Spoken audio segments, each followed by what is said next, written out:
This program features live coverage of an African safari and may include animal kills and carcasses. Viewer discretion is advised. Well, good afternoon, everybody, once again, and welcome aboard on the Sunset Safari. My name is Ralph Kirsten, and on the Bushwalk camera this afternoon, I've got Craig with me.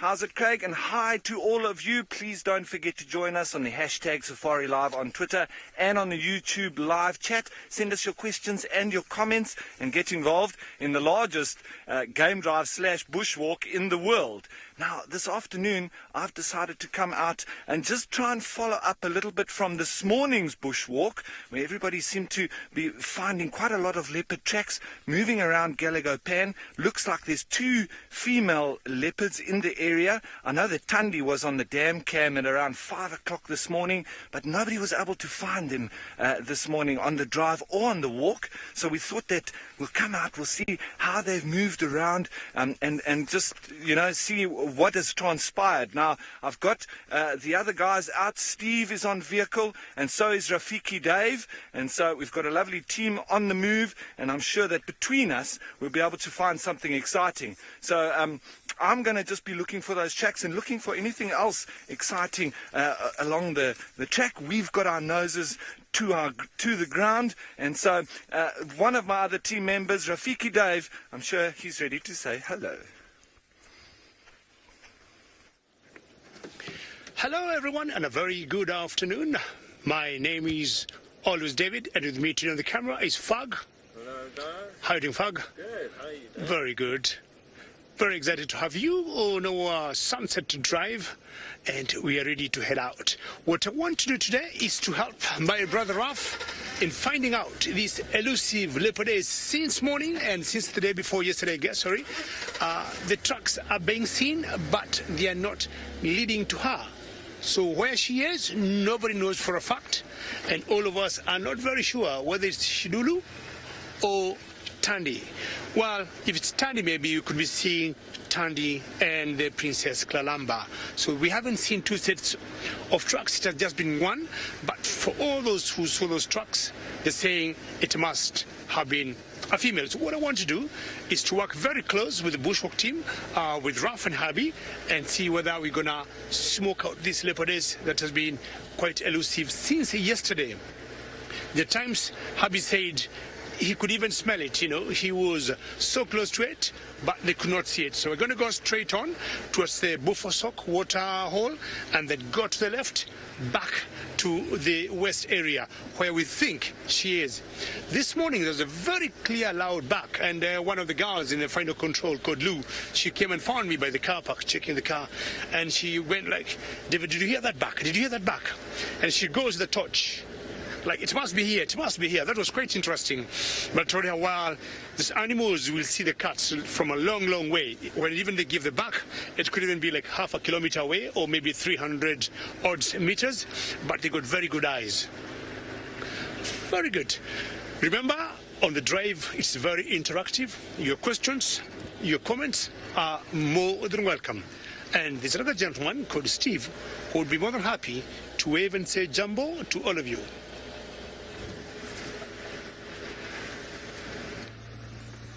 Jumbo Jumbo! Hello everybody, welcome to my section of the game drive. My name is Steve Falkridge. I'm joined out on camera this afternoon by Senzo the three-fingered Mkize.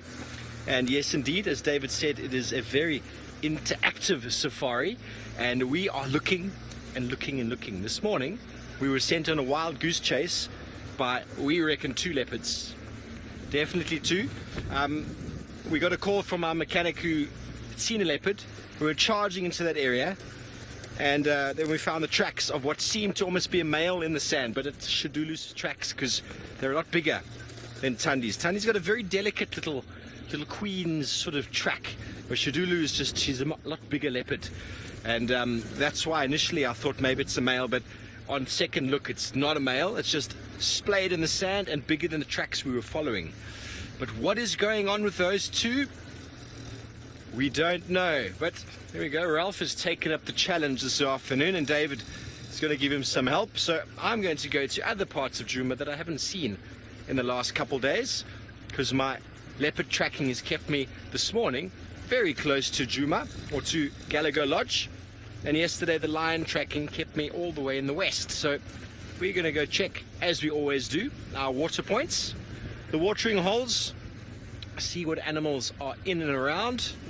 There's a little bit of a breeze. It's not very strong, but it's coming from sort of the southeastish sort of side, and it's.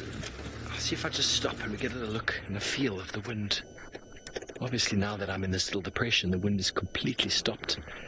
There's a bird in the far distance flying there. I think there might still be vultures headed towards Buffelshoek Dam. There's a gentle breeze coming from the south. I'd say pretty much from the south right now. And all it's doing is drying everything out. I can tell you that for a fact, because a few of us went doing some running this afternoon a few hours ago, and it dried us out completely. After lap 1, I had no moisture left at all in my mouth or nasal area. So that drying out is what's very characteristic of this time of year. There's no moisture in the air, and it's just blowing through and just drying out the plants. And if you ever want to cure meat or cure wood, or you dry it by air drying, it works very, very well. Oh, there we go. Beautiful birds just here, Senzi. I'm sure you can get them. White crest helmet shrikes. There's another one just down here on the log, Sens, on the left. There we go. Oh. And they respond very, very well to alarm calls. If you were watching the show this morning, excuse me, I'm still quite dry from my run. These were one of the birds that were giving that owl a very hard time. And there was enormous alarm calls happening, and these birds trying to supplement their diet at the moment. They can really move through the trees. There's having a little bit of a... Oh, it's caught something. It's giving it a bashing it against the branch. Can I inch forward, Sens? Oh, it swallowed it. We just saw a kill, ladies and gentlemen. We just saw a kill. Poor little insect, whatever it was, got smashed against the branch, just to loosen it up and to soften it inside, maybe even break the carapace. I didn't quite see what it was. But very efficient hunters, they move through as a swarm and they just eat whatever they can. So I was talking about the drying out. So that's what's happening now. The plants are drying. But as we come into these little depressions, you'll notice it's a lot greener on the trees because there's still water down below. That's how we were able to live out in these areas, because we have figured out how to tap water from boreholes to drill for them. Elephants know how to do it as well, and they'll often dig. There's a little bit of a spot over there. I don't think this was used, but there's some elephant dung in the middle of the dry riverbed. And it's not uncommon for elephants to dig deep into sand, especially in dry riverbeds around corners, and to access the water. This is just a very simple example, but we do have other ones that are a little bit more prevalent, and they're able to sand filter the water, preferring sometimes water out of dry riverbeds to water in waterholes. Because what happens in the waterholes? Well, hippos live in there, terrapins and fish. All sorts of organic material gets passed through their bodies. The elephants have a little bit more of a taste for sweet sand filtered water. And David is off to, seemingly, his favorite watering hole.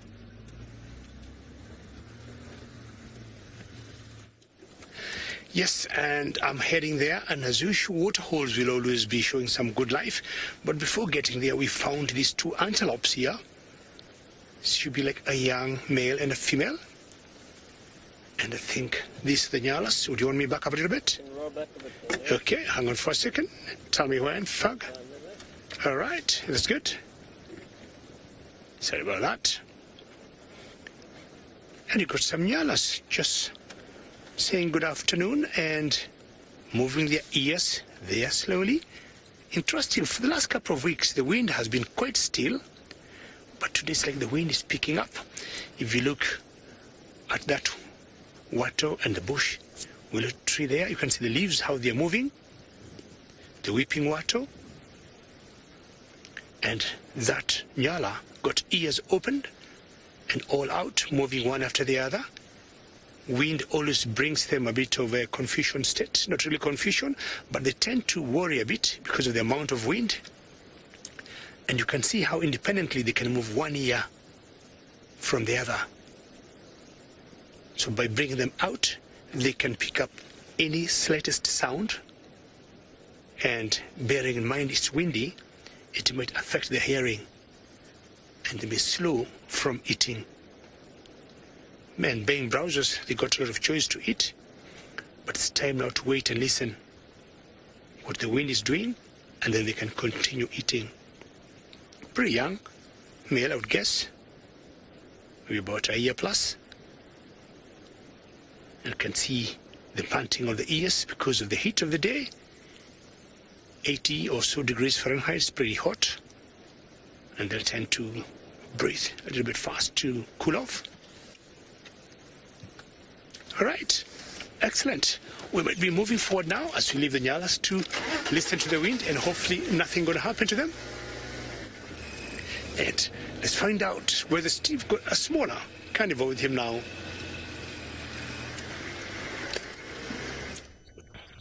Yes, we found the smallest, and it is a youngster, dwarf mongoose. And it's a little one, all on his own. Sally decided to have a dig. He initially looked a little bit scared, bolted for a hole, and then decided, hang on, these people aren't going to hurt me, and has now been ferreting around. I've never actually spent time with one like this. They're normally always running away. And this one is very brave.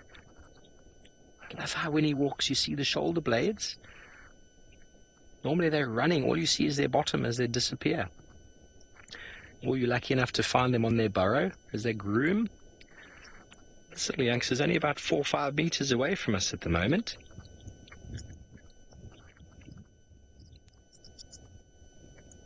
And I don't know if he looks small to you on the camera, but he's noticeably smaller than an adult, which are normally about almost 3/4 bigger than that, or twice as big. Half as big, should I say. He's very, very cute. He's got a baby face, says Lou, the director. Yes, yeah, I suppose he does, if he can show himself behind those little grasses there. He's very cute.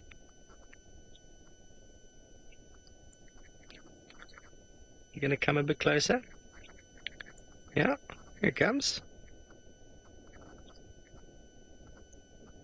I've honestly never seen one on their own.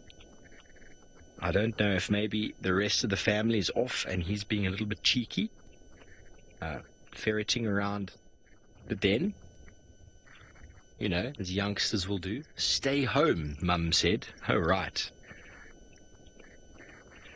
Exactly, the angsty teenage phase, the rebellious stage, where no one knows better than I do. Oh, there we go, a little scratch.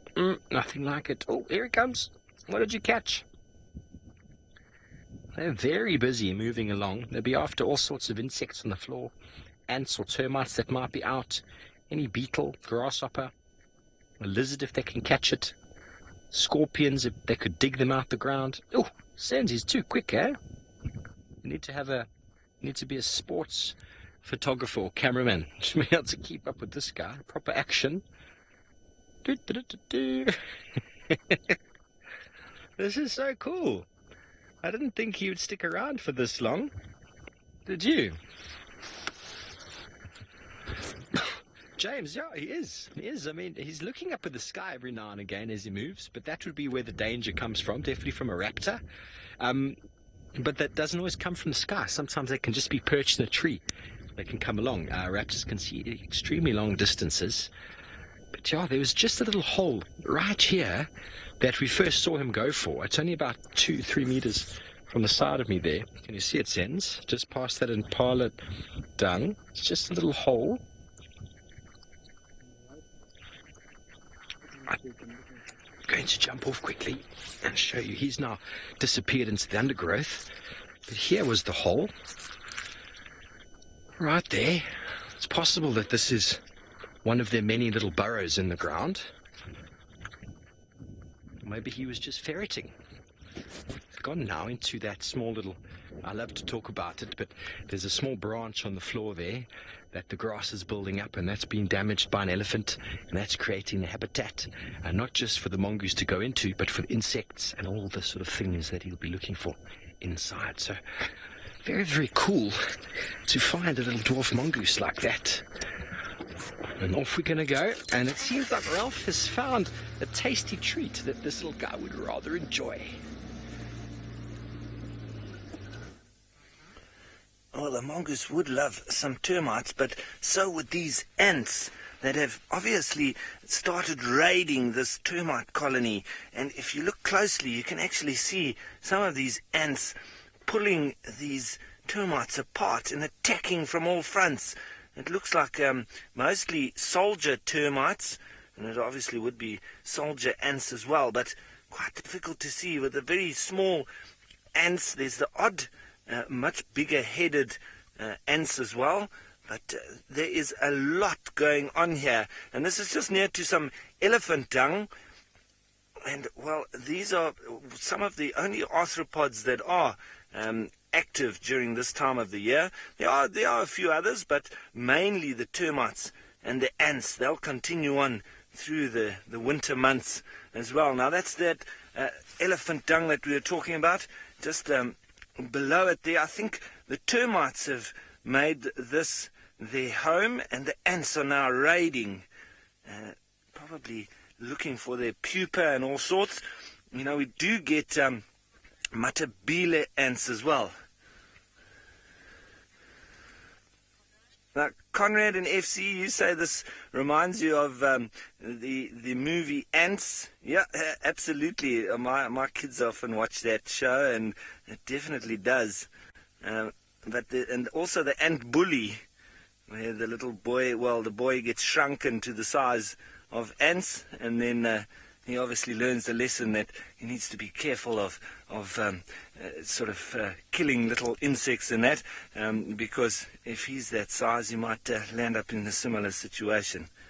But there are so many of them, and there's so much going on there. It is a complete war, I would say.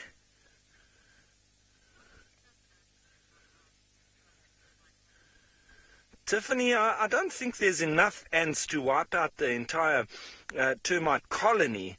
They would, however, make a big dent in the population, but the termites will breed again, and so I'm sure these ants will be taking quite a bit of them for the protein, and they might also take some of their pupa, the larvae, or the eggs as well, so they might be going right down into the base of this colony.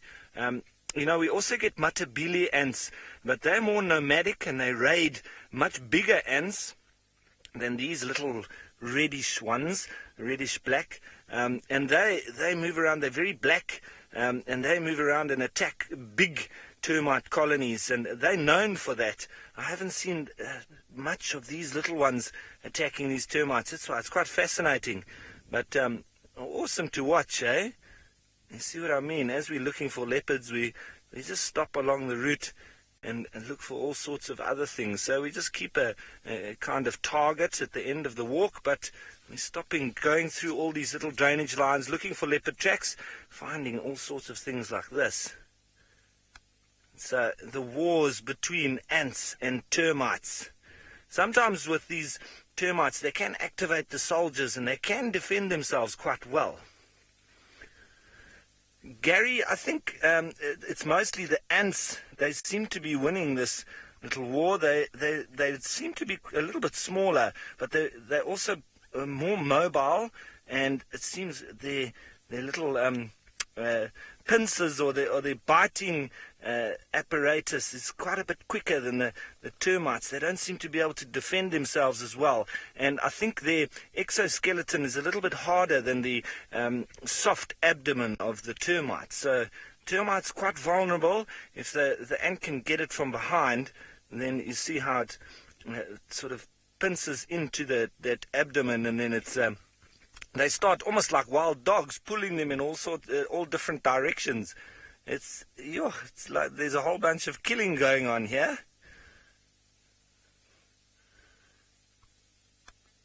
And that is absolutely amazing. So these guys do very much like dry conditions, and so they do very well in that. But it seems Rafiki Dave, he's found something that likes very wet conditions.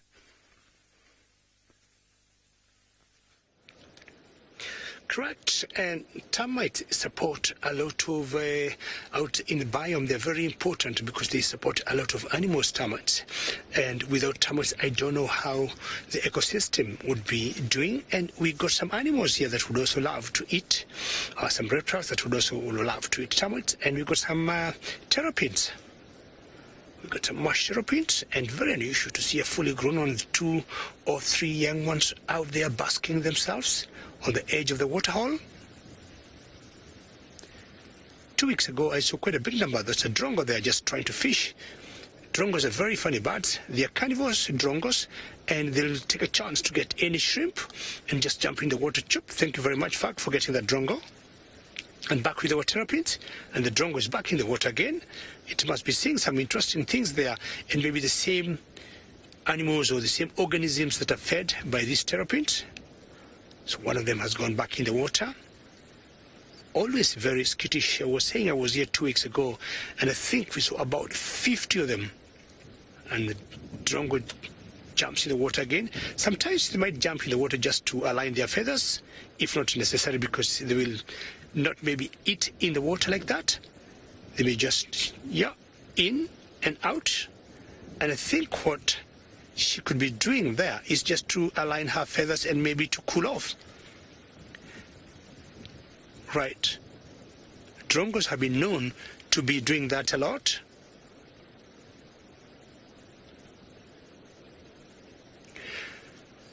Sitting Bull, how are you today? Thank you very much, Lou. And it's a bit warm now. We are doing about 28 degrees Celsius and 82 degrees Fahrenheit. Sitting Bull, those are our temperatures today. And I do not know, Sitting Bull, from where you are or from your home, what temperatures do you got at the moment? If you could be happy to tell me. And more often than not here, we use centigrade and not much Fahrenheit. So I would easily say 28 degrees Celsius or centigrade, but because of imperial system, we'll also give the temperatures in Fahrenheit, and it's 82. Sitting Bull, I would be happy if you could tell me what temperatures you got there. So that drongo, basically, I don't think she was eating. She was just jumping in the water to align her feathers. And you can see now what she's doing from whatever, like how you go have a shower. That's exactly now what she's doing. Sometimes they have even known when it's raining, drongos to go out in the rain, not to feed specifically, but just to enjoy the showers, and it helps them to align their feathers. You can see now she's trying to maintain them. And when she was jumping in and out of the water, ideally she was not feeding. My guess is she was trying to dip herself and make herself wet. And by so doing, it's a lot easier now to streamline her feathers depending on what she would like. How clever these birds are, eh? And when it comes to making alarm calls, drongos are very good, but also, just like the monkey, sometimes I found out they're very cheeky birds. Jumps in the water again, hopefully she'll come back to the same spot. Yes, thank you, Fak, for being so patient. So it's in the water, poop, very good, and back to the same place. And trying to make Fag run with his lens, but still Fag is able to catch up with her speed. Exactly, and Lou in Final Control thinks she may be having a date tonight. It's very possible. I mean, today is a Sunday. She might have gone to church in the morning, and maybe this evening she could be going for a drink date somewhere.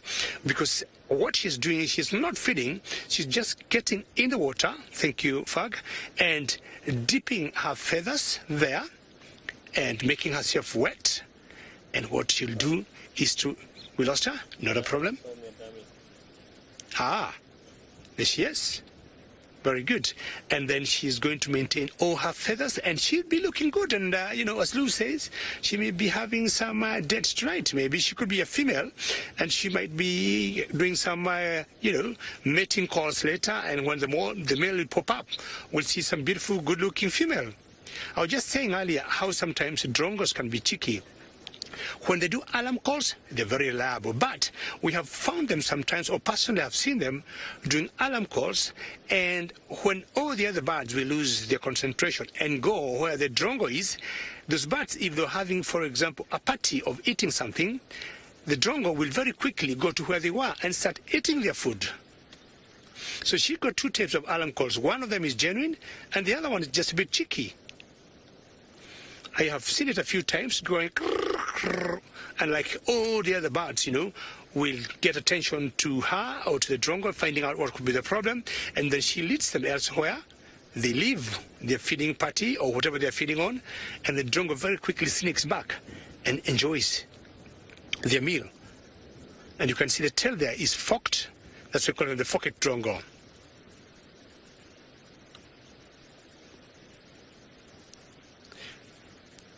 Sitting Bull 62 and 16, thank you very much.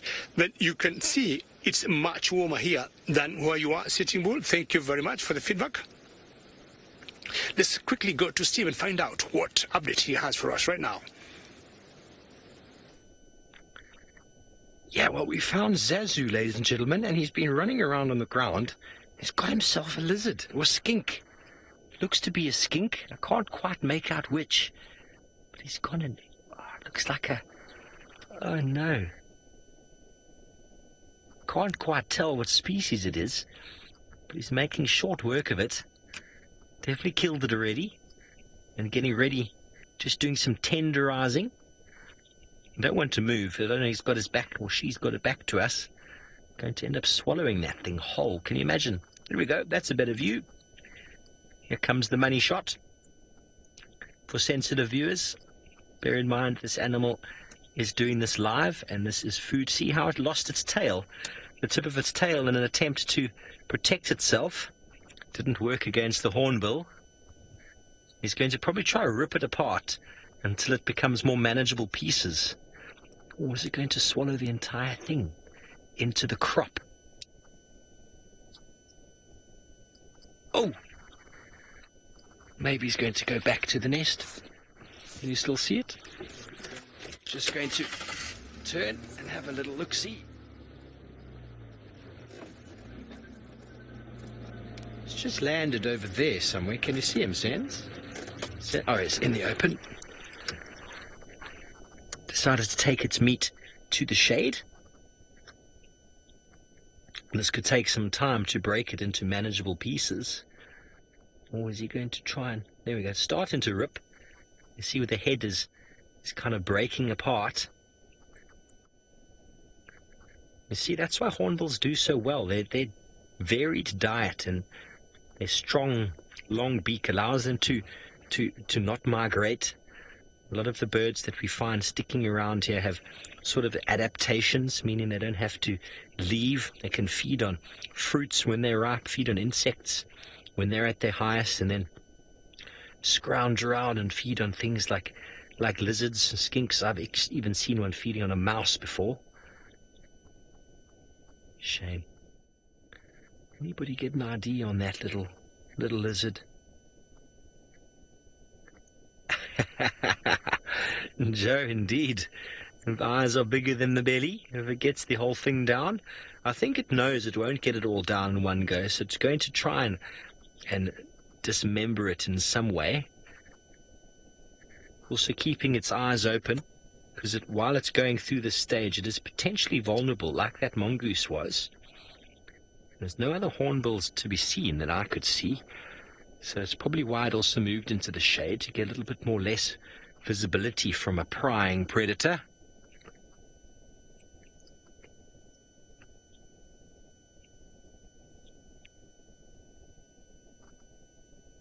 Remember, the beaks are adaptations, which allow the birds to make a lizard smoothie, says Lou. Yeah, he's trying to break it up. So the beaks are just adaptations. If you can think about how much stuff we can do with our hands, the beak is the be-all and end-all of the birds. And depending on the size, shape of the beak and strength of the beak, it allows birds to specialize in certain sort of feeding tactics and strategies.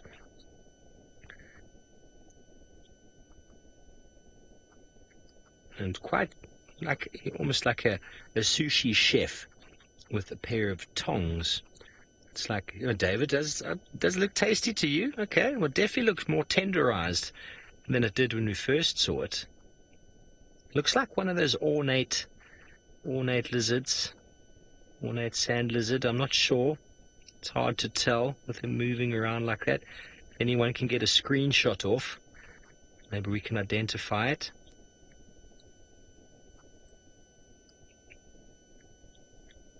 Playing with his food, indeed. I wonder if his mum taught him the manners.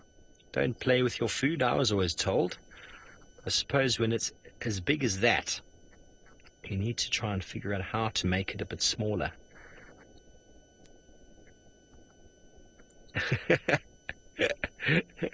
Lucy says the hornbill doesn't look very playful. The lizard, I don't think is playing dead. I think it was dispatched right in the beginning when we found it. Wouldn't have taken too long. The very strong beak of the hornbill. Very agile, like a pair of chopsticks. Moving it around.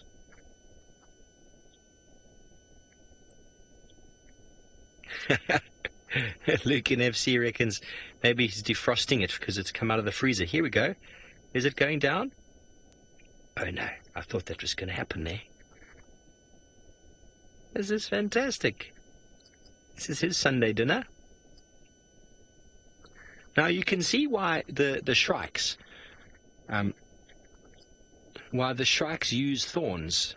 The shrike will impale that exact lizard, and the shrike being a lot smaller, a number of shrike species, will impale it on a thorn, and then that enables it to rip off pieces. You can see that because the hornbill flicks it left and right, it's not getting too much sort of ripping power. You know, it needs to be a little bit more physical, almost like a dog would be when a dog grabs its sort of chew toy, it rips it apart. It needs a little bit more physicality to rip it apart, even though it is being very physical. It's just not physical enough for the lizard. So obviously the skin is a little bit harder. I once watched one feeding on a mouse, as I said, and it was just wiping the mouse and wiping the mouse and wiping the mouse, and eventually we had to leave. It was a very long time that it took to eat it. I don't know if it ever actually ended up doing so. Definitely had it though, just like this. I wonder if at some stage it's just going to swallow. And I've seen with kingfishers before, giant kingfishers swallowing an enormous fish, and the fish would come out of the mouth still as it swallowed, and they would have to regurgitate it, and then it would smash it against the branch for another 10 minutes and then do the same thing before swallowing it, and it just didn't work. So that's why there's a food preference and a food sort of prey size that certain birds have, because they don't really have the ability to tear things apart, unlike the raptor species, which hold it with their foot and can rip it apart. That enables them to eat meat and prey that's much bigger than them. And then the shrikes, which obviously have evolved to rip prey apart by using a thorn. There's all specializations that have happened in the animal kingdom. And this hornbill's going to have to make do with the tools it has today. I don't think it has the potential to put it underneath its foot. Parrots are able to lift food to their mouth with their feet. It's a very good adaptation. Owls as well. So that's all of these sort of things would allow birds to specialize and to be very good at what they do. Angie, it's possible. I mean, it seems to me as if it's trying to rip it apart so that it can get a chunk at a time. Almost like when you're at a restaurant and a steak arrives, or in this case, it would be the entire turkey arrives at the dinner table, and you are told to eat it with your mouth, and you can't cut it at all with a knife and fork. Very difficult to put that entire thing. They don't have the potential to chew. So this entire lizard, or the parts of the lizard, are going to have to go into the crop. There we go. He got one of the legs off there. He munched that down. It's going to go into the crop, which is basically just the sac underneath the throat, the gizzard, well, the crop, And that's where they can store food. And then the gizzard is a sac below that before entering the stomach, which is, in a lot of birds, is mainly made up of a few pebbles and stones. It's a muscular sort of sac, and the stones inside there with the muscular contractions grind down and break down whatever it is that's gone in. They don't have teeth like we do, and most of our breaking up, should I say, happens in the mouth. Whereas in birds, if they don't rip it apart, it happens inside the crop or inside the gizzard itself. The gizzard, yeah, the crop is a storage area where they can keep stuff. They can take it all the way back to a nest or to a partner. Fantastic, isn't it? Obviously, certain birds have got very strong digestive juices. So once the organism goes in, without being chewed, it just gets digested and comes out the other side. Lots of uric acid would come out with it. Bones and everything would be broken down. In the case of owls, they actually often regurgitate pellets of all the bones and the fur that didn't quite go into the digestive system or would not be digestible. Here we go, he's trying. Is he going to give it a go? Oh, there he goes. Are we watching? Get a screenshot of that. Oh, he's struggling. Who else is getting the gag reflex right now? Oh, he's not sure. Come on, one more push. There's a leg still hanging out the mouth. This is crazy. He's in. You got to close now. Uh-oh, I think he might regurgitate it. He's not quite sure. Oh, there we go. Move it a bit. Okay. Okay, what you going to do now? You're going to wipe your beak on something? He's trying to see. Oh, he's trying to swallow. Look at that. Underneath the beak, the throat was moving a bit. Okay, now what? He's now... Oh, look, he's really struggling. That was incredible. Oh. Exit stage left. How marvellous was that? He's now sitting in the tree there, Sense, just above where he was. There we go. Looking now to wipe the beak off, to clean yourself. That meal will stand that young hornbill in good stead for a good period of time. Fantastic. There we go. Very characteristic of birds after feeding, any type of feeding, to go and wipe their beak off on the branch, and that is the end of that.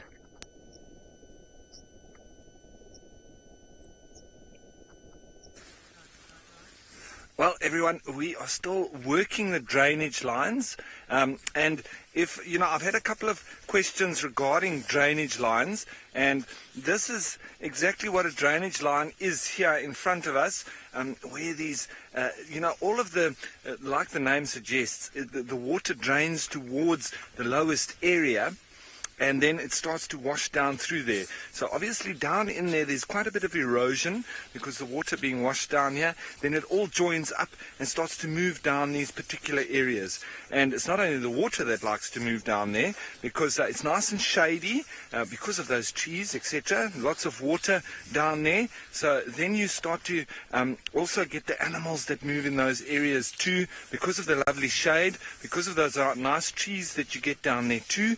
And so there can be also a bit of food for them. Lots of animals like to make their nests inside the banks, and we get all sorts hiding up in there, duiker, steenbok, and then obviously the leopard, the bushbuck, and like we saw the other day as well, very briefly, the honey badgers.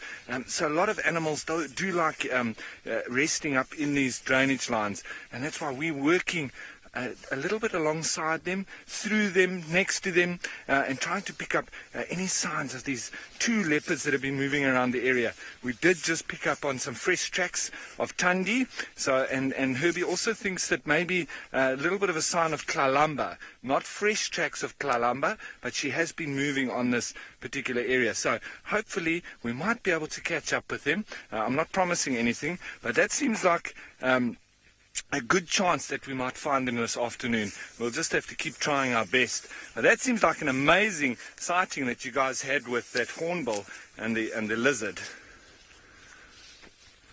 So James, you hoping just like me that the cats are more cooperative this afternoon? Well, it might be a good time for us because generally in the mornings they do move quite a bit more than possibly in the afternoon like this. So maybe a little bit more relaxed. You often find them maybe on a termite mound or, like here next to a drainage line where there is a termite mound as well. This is the perfect kind of situation where we need to just stop and look and check around because this is ideal habitat for where the leopards might hang around. There's water not too far from here, Galago Pan. There's also a lot of animals that are moving around here, from kudu to bushbuck to impala to steenbok, duiker, and so lots of food, easy water, and this is where they have been moving, nice territorial area too.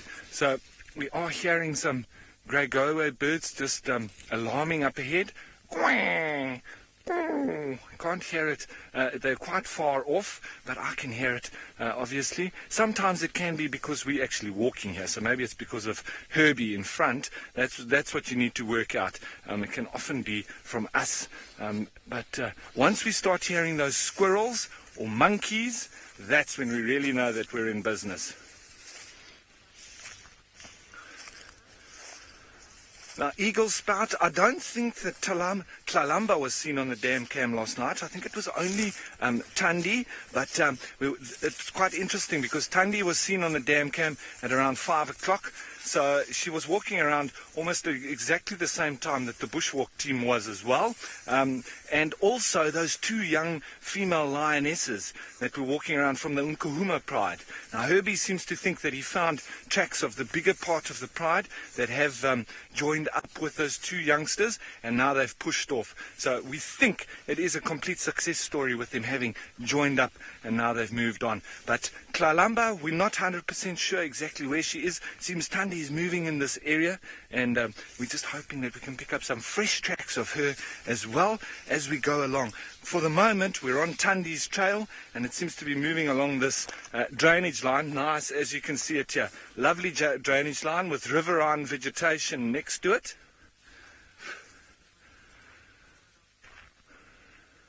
Now, Bromek, Kalamba can be left alone by Thandi for, a good few days. That's quite normal, and she would have been used to that from when she was a little cub as well, because Thandi would have to leave her in an area like this, and off she go hunting, and then she'll return to, from when she was tiny to come and, let her breastfeed, have some milk. And later, she would be coming and calling Kalamba to go and follow her to the kills that she's made. So that's what she does at present. She leaves Kalamba, she goes, she does whatever she needs to, and then obviously making a kill, and then she'll go and call Kalamba, like she did the other day when she had that bushbuck on Chitwa. She obviously called Kalamba there, and that was where she had that lovely lesson with Kalamba, where she called her over and almost made her steal that kill from her. And speaking of animals that kill, David's got a bird.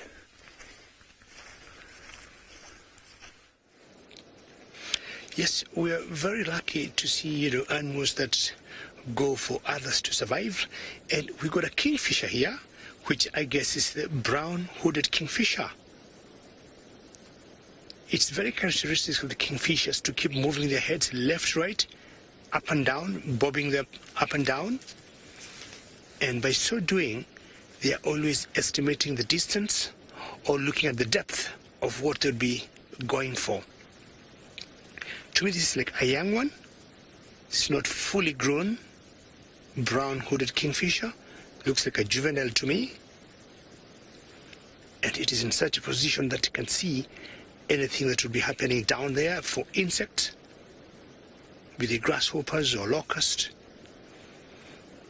Just watch its head going up and down, and they're always trying to investigate how far they can see or what they can see, and also knowing what type of a prey it is.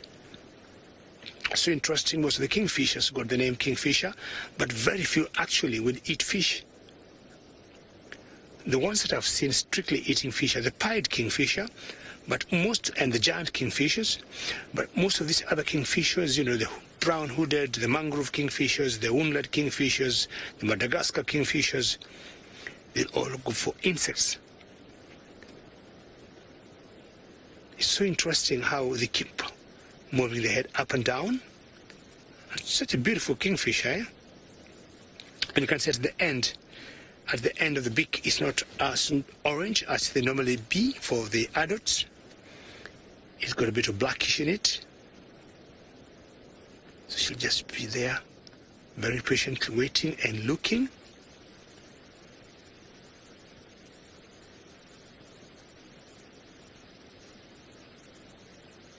Destiny, thank you very much. You say this bird is cute. You liked his head.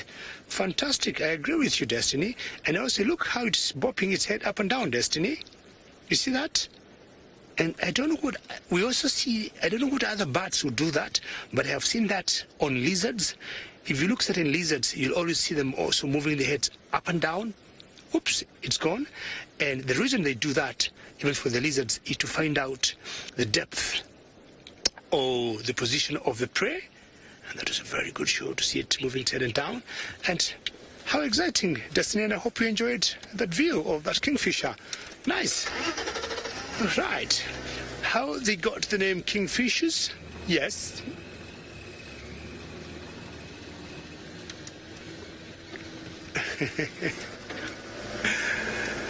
Take care, how are you? And I think I was just about to talk that you must have gotten the words out of my mouth. And when we find out how the taxonomist name the birds or name the animals, take care, you're asking whether there's such a bird, like queenfisher, and you must have taken the words out of my mouth, because I was saying how they end up naming these birds or these animals. Sometimes it's very interesting, either out of character or they cannot convince us how they got their nomenclature to name these animals. Well, kingfishers, and yes, why not queenfishers? Kingfishers, when you think of it, many birds will eat fish. Not only the kingfishers, many birds will eat fish. But long time ago, people thought the elegance of the kingfishers, the way they hunt the fish, is so sleek, and they thought those are top up there in getting fish, and they say they're the kingfishers. But I think we should also be getting queenfishers. You go to a nice hotel and you book a hotel and you want a big bed, and they call the bed, you want a king bed. But the times you also here in the hotel, you request for a queen size bed. I think it's an interesting debate. We have kingfishers. Maybe we modern guides or guides of today, we should try and encourage the ontologists. We change some of the names, or we share kingfishers and have kingfishers. How we will do that, I think, going to be a very big debate. I'm sure all of us will be very divided, because which ones shall take the queen and which ones shall take the king? Do you look at their colors? Do you look at the sizes? Because the giant kingfishers are quite huge birds. So maybe the size of a dove.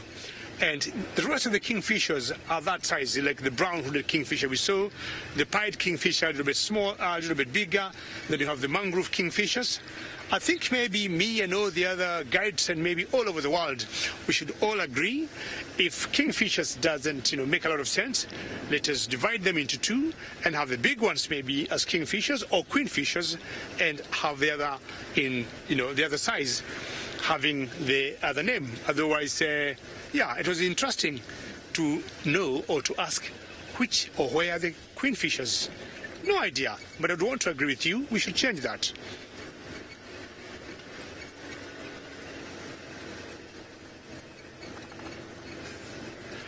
I hope the question from Melinda is kingfishers and crocodiles related. That's correct? No, kookaburra from Australia. Oh, kookaburra, sorry. Oh, kookaburra. Oh, right. I do not know, Linda. I have no idea. I might look on their DNA and find out, Linda, if they are related, the kookaburras. They're birds I've never heard of, the birds I've never seen. But are they similar with our kingfishers in size and colors? And do the kookaburras eat fish, Linda? Maybe you can let me know, and maybe with that we can go back and look on their DNA lineage and have an idea, whether they are related. It's possible.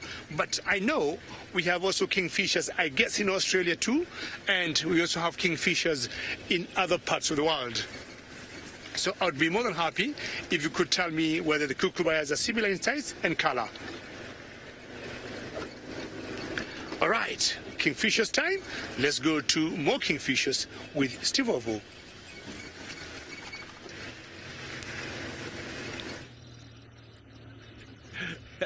Well, thanks, David.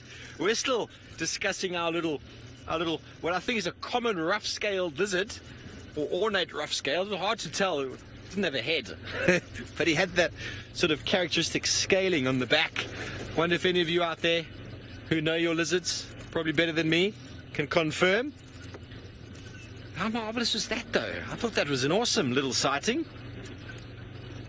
First the mongoose ferreting around doing his thing, and then the hornbill. So I was talking about adaptations of birds, and obviously David's with the kingfisher there. You'd never see a kingfisher on the floor jumping around. They can't do that. Their feet don't allow them to do that.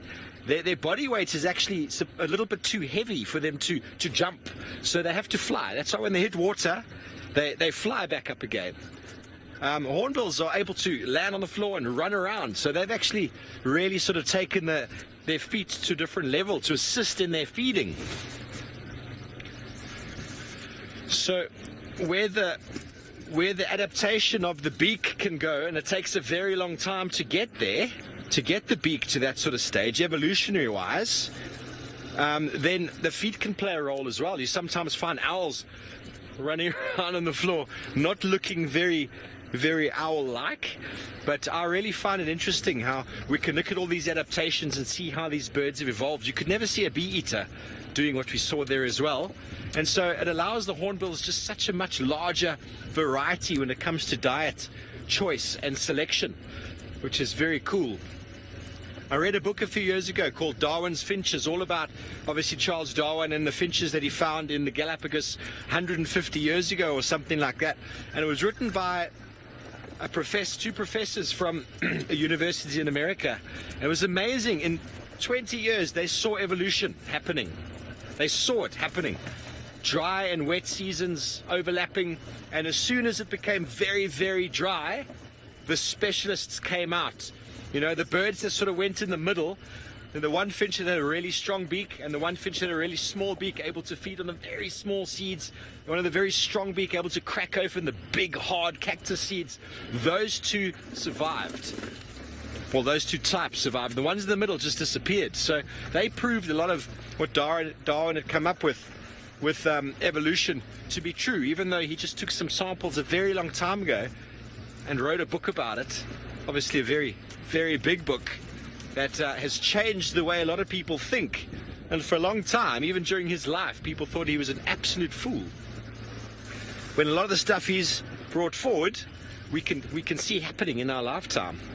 So that's why you never find too many birds with exactly the same adaptation. Even, for example, in the wood hoopoes, the male has got a longer beak than the female, so they don't directly compete. Some raptors, the female's bigger than the male, so that they can feed at different sort of levels and different speeds. So it's really, really interesting. I love paying attention to these sort of things, and I love having open for discussion. Always for discussion. Nothing is set in stone. Everything out in nature has got a way that it works. I just love how intricate it really can be, and we're just part of the system, observing it as we go, observing it. So we are on the eastern side right now, on the famous Tundi area. I thought, seeing as we couldn't find Tundi, we might go to where we normally found her. Well, it's just the way that the roads are leading me today, and we're on the Drakensberg on the eastern side. Just having a nice little bumble, nice Sunday afternoon bumble. Sense, it's marvelous, isn't it? This is one of my favorite times of year because it's drying out nicely. You can see so much further. I'm going to stop just up here, and you'll be able to see what I mean. I mean, if Sense does a little pan of the right and the left, you can just see so much further. Not of the Drakensberg, just of the bush, Sense. into the bush. A month ago, there were so many leaves on the trees that you couldn't see deep into the bush at all. You really couldn't make out. But now you could quite easily see cats or elephants or animals from quite a distance. Even very camouflaged animals now, like David has, are starting to reveal themselves.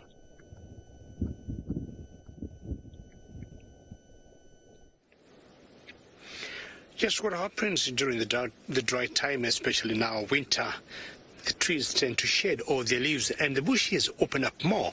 And that's why you should be able to see such a herd of youngsters of nyalas together from quite a distance. But Fag, having such a wonderful camera, he can bring them so close to our screens, or to your screens. That's one advantage when we think it's cold, it's winter, and or the trees are losing their leaves. That's the upside or the positive side of this particular season. And also from a distance, we are seeing some nyala, and that's the male moving there. And let's see what direction he's going. Look at how big he is, eh? It's massive size of male there.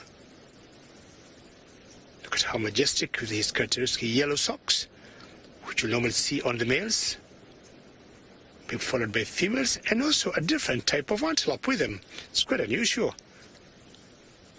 We got a van beast there. I'm not sure she or he is in the wrong place, with some ox pickers as usual on top.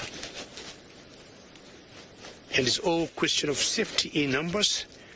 So when it gets open like this, the animals or the antelopes will know that the predators will easily see them. They'll want to keep together, irrespective of the different species. And you notice different eating habits. Nyalas being more browsers, and the van beast being more of a grazer. He is on the grass, and the nyalas are on the leaves, on the move. And the wildebeest is not staying alone. He's following them slowly and quietly. Again, safety numbers. You don't want to live alone in this situation. Something just spoke to them there and they went running in a different direction. Could be sometimes only be a little bird that just jumps like a francolin and they think, whoops, there could be some danger somewhere. So some of the animals that will be doing very well will be like the nyalas. Would you like me to back up a little bit, Fag? Oh, we're good. We're going to back up a little bit and see whether we can catch up with these beautiful antelopes and see them foraging, browsers against one grazer, which is quite interesting to see them going together that way. I would wonder where the other cousins or relatives of the wildebeest are. Keep coming. Let me know. Keep coming. Okay, that's good. All right. We have gotten ourselves some better location.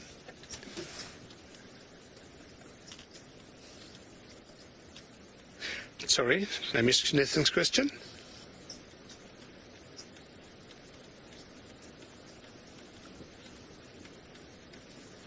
Listen, your question is, do these antelopes always move in herds?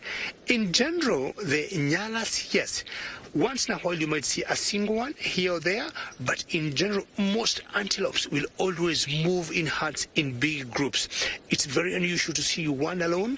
You can get one male on its own here or there, but in general, you'll always see them moving in herds. Yes, that's a good question, and they always go in herds or in big groups. And most can get females or the cows with the young ones. Very unusual that you see one on its own unless it is sick or, it has lost its herd, like the one van beast we saw or the one wildebeest we saw. And that's why maybe he's tagging along with these nyalas. Most animals will be going together. Animals that you'll see alone sometimes are like the elephants, the bulls, or buffaloes. When they get very old, you'll see them living on their own. But nyalas, in general, they'll always be going in herds of 5, 20, 30, or you can get one fully grown male and a sub-adult male, a couple of females, and some youngsters. Like this one is a very classical example of a nyala social structure.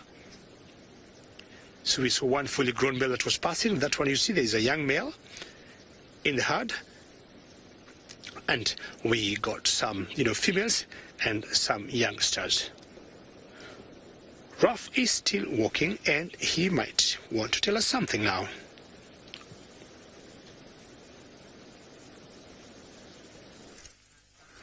Now, remember everybody, if you were with me yesterday morning, I was also chatting a little bit about lichen, and that we mostly find it on different branches and so on, and I was talking about a particular foliage type lichen. Now, this one is quite similar, and it's growing on the rocks here, that green one there, and there's also that black, that is also lichen there. Now, for anybody that doesn't know what lichen is, it's an obligatory symbiotic relationship between an algae and a fungus. And what I mean by that term is that these two enter into a relationship, the algae and the fungus, and with the one cannot survive without the other. So they have to be in that kind of situation. It's very similar to termites with the fungus that they use to help turn or digest the grass and the cellulose that they bring down to the fungus, and then they feed on the fungus, and very species specific as well. So you'll have particular species of algae that will enter into the relationship with the fungus, and the one cannot survive without the other. And there we have it nicely down on the rocks. We also do have some of it up here on the bark itself, but you can see that is quite a bit different to that foliage type one that we've got down there on the rocks itself. Wow, and if I actually just pop around over here, this here in the light, it looks incredible here over there, because there's so much of it here, and very often it actually seems like it's part of the rock itself.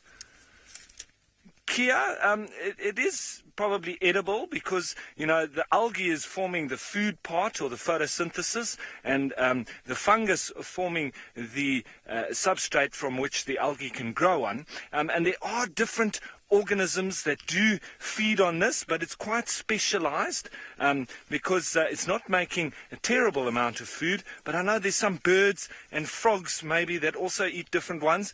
You get different colors of lichen. You get some green, which is the major sort of plant-like or looking lichen, but you also get black and orange and yellow and all sorts of different colors. And I was chatting about it quite a bit because you also get in the Eastern Cape where I'm from, it's called the old man's beard, and it hangs from the branches of trees, especially the scotia or the boerbean type trees, but always where there's no pollution. Must be very, very clean air, and so almost an indicator species, as I chatted about before. But I just stopped here because lots of granite rock here around with this fallen down tree, and lots of lichen around it as well. Now, we're still on the track of Thandi, and we're just moving along slowly but surely. And as we go, I'm just looking at all the different species of grass and trees and tracks and signs. So I'll just point out as we go just a couple of different species. This grass here in particular, is called a blue seed grass. And I always find it quite interesting because if we're talking about symbiotic relationships, the blue waxbill gets involved with the blue seedgrass. Nice and easy to remember because blue waxbill, blue seedgrass, also in a symbiotic relationship. I don't think that it's probably obligatory as it is with the lichen, but the blue waxbill, they use the blue seedgrass as nesting material. And obviously, with the bird gaining from the nesting material, the little plant gets to have seed dispersal by the little bird. So he puts that up as nice, soft nesting material, and the grass gets its seeds dispersed all over the place. So that's very nice. This grass up here is one of the reasons why I have gators, these things there, because those little seeds are the ones that are jumping into my socks, and this is called a tassel 3-orn. There's a little spike on the end, and then it's got the 3 tassels at the top over there. And these spike into your socks, and it becomes almost excruciating because all those little spikes there on the end start going into your skin, and it really does hurt. So that's one of the reasons why I have gaiters, and why a lot of the guys do wear gaiters too. So that's tassel 3 on. Another one of the grasses, and as we go on here, another one too, that is your Natal red top. Very interesting grasses, lots of different species around here, very diverse next to these little drainage lines. The Natal red top, also used in quite a bit of the flower arrangements as a softener, but not very palatable, all of these grasses. So it's actually quite a sour type of area here, probably very acidic, because we're seeing a lot of granite, this rock that is here, and so this is a lot of granite, very grainy, thick minerals, and very coarse, if you can see that. So there's lots of sand. This granite makes a very sandy, acidic soil, as opposed to basalt, which would make a very clayey, fine grain kind of soil. So we're just going to continue on now, I think, and go and look for Tundi and just marvel in the diversity that we're walking through. But while we head off, let's head you to Steve.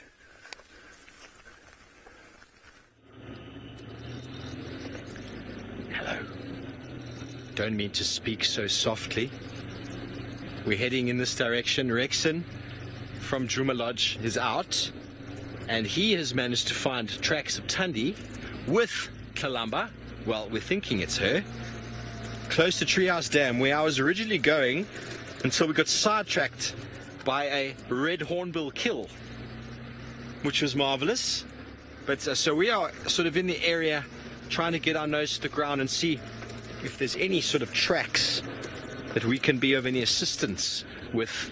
It's possible that she moved her during the day. There's tracks of a male leopard heading in that direction. Don't know how fresh, but we're looking for Tundi and her little youngster. Wouldn't that be marvelous for the afternoon? It would be indeed. And driving very slowly, keeping our eyes peeled, because often the tracks don't always reveal the animal. Sometimes you just see them sitting in the long grass, looking at you.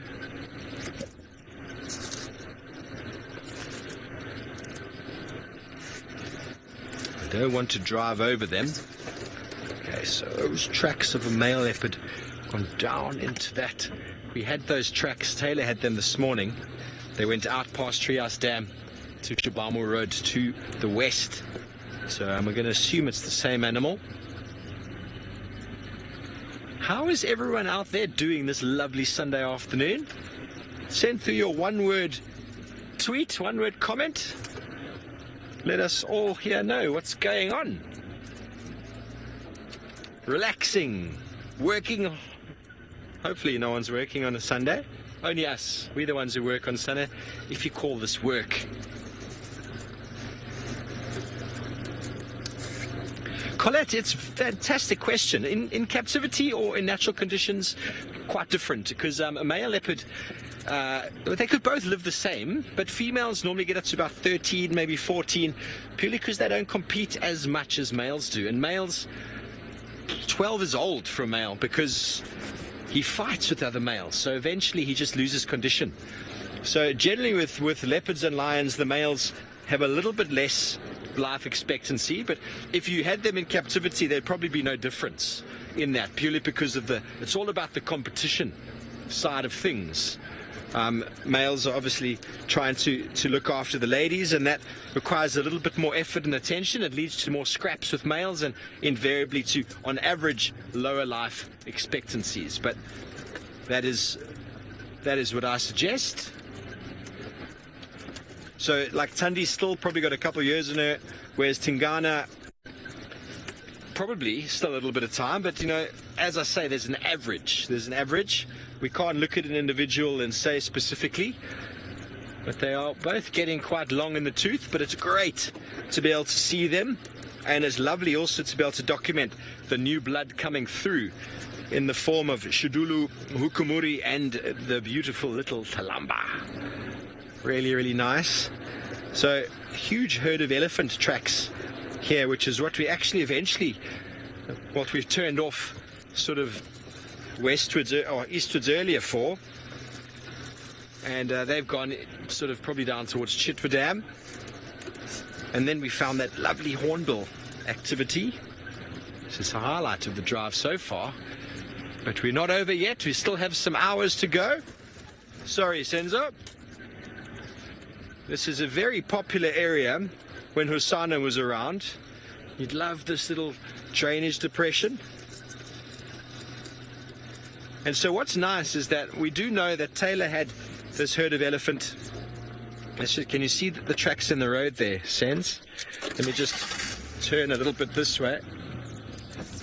You can see all those shiny bits in the road. I'm going to get off quickly. Sorry, Sens, I might get into shot for a second.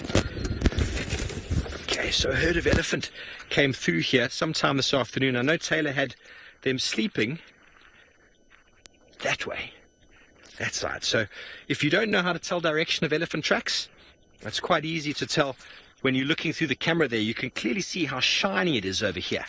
Very, very shiny. That is the back of the track. That's where they put all the weight. And sometimes when you look, I don't know if you can see this one, Sens. For example, there it's shiny, and there is the toe kick. There's a little youngster, not a very big elephant, quite small. And as Ralph has told you about height, shoulder height, you can get shoulder height by taking that. Some people will measure the circumference and do 2.5 times, I think. But I had a very sort of mathematical German student years ago, and we worked out that if you take the diameter of the back, the front foot, yes, the circular front foot, there's the back foot, it's oval. You take that diameter and you go 7.9 times. Yeah, 0.9. He was very mathematical. So there's 1, 2, 3, 4, 5, 6, 7, and then we'll do 8, but then it's 0.9. So there's the shoulder height of that little youngster if it was lying down. A good meter. Very cool. I did that on a small elephant because the big elephant I'd have to run off into the bushes there. They're enormous. But so quite easy to see the tracks coming down the road. You can see it's an entire herd of them. Youngsters in the herd. They probably come from Treehouse Dam, from some food or from some drinking, eating as they go. And it's easy to tell the freshness because Taylor saw them this morning. They're on top of the vehicle tracks this morning. So if we find any leopard tracks on top of these, we know that it's been from early this afternoon, the last couple of hours. So that's what we're going to be looking for. But if it was earlier, then there's a good chance the elephants have completely annihilated whatever tracks there might have been in the road. So let's continue on.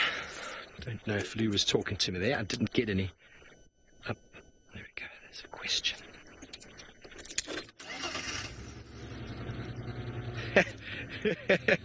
Zora, it's only dangerous having addictions if you can't get what you're looking for, I suppose. I'm really no expert on addictions, but a safari addiction, and you watch the show, you're planning on coming out at all and getting on any safaris. Have you been on safaris? You know, it's easy to sort of quench the thirst by watching the show and getting involved. You know, I don't think it's a bad addiction. I know people who've got addictions to TV and series and stuff, and you can get completely caught up in that. At least here, you can learn a thing or two. Well, I hope you can anyway. I hope you can learn a thing or two. We're trying. Always trying to teach. Yeah, Lou says, I suppose if we teach you well, I do try. I do my best. I do my best. I think the hardest thing about teaching all of you folks back home is not seeing your facial expressions, registering the information. That, for me, is one of the hardest things I think about this job, is that I look at a camera that doesn't give me any direct feedback. When you talk to an individual and they either understand you or don't understand you, it's all about facial expressions, isn't it? Do they register what I'm seeing? Do they register what I'm saying? And then you can go deeper and deeper and deeper. It's quite relevant with, I've lived in quite a few countries, I've traveled a few countries, and it's very relevant with foreign people when you talk to them in English. As soon as they start, if they're not very good with English, it's very easy to see by their face when they start losing you, so you can quickly slow down and recap and rehash what you're doing. But when you can't see the facial expressions back, then it's hard really to know if you're all grasping what I'm throwing out. Okay, it's porcupine tracks. The elephant tracks are not on the road anymore. They come through the bushes there. Okay, so we're very close to Treehouse Dam. I'm going to get off the vehicle now, and I'm going to spend some time seeing if we can find any tracks. Sorry, Frank. It's truly wonderful when, you see or know how the guests appreciate what we show them from this beautiful Africa wilderness.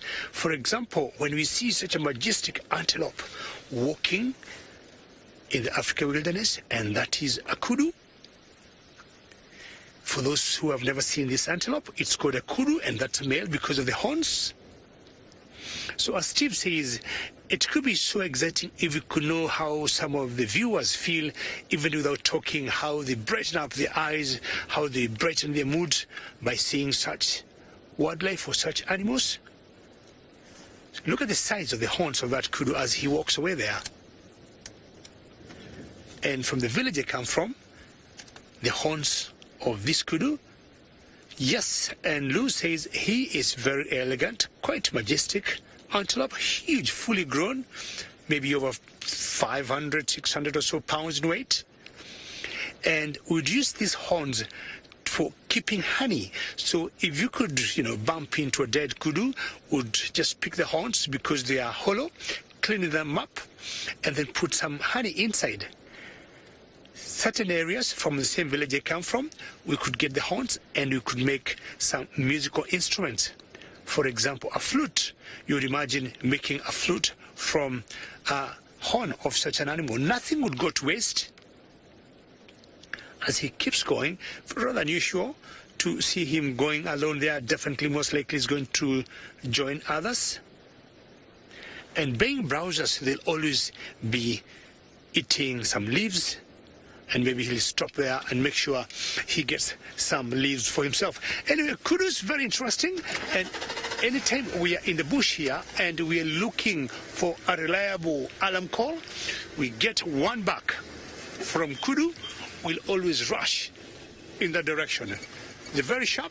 They hear very well because they're always in the thickets, and as I say, because they are browsers, they are always, in the thickets, in the bushes, so hearing is a very strong sense for them, and once they either hear or their sight is equally good, see some predator, they go, and once we hear that, all of us cross fingers, unless the kudu doesn't back again, then we miss that kind of alarm call.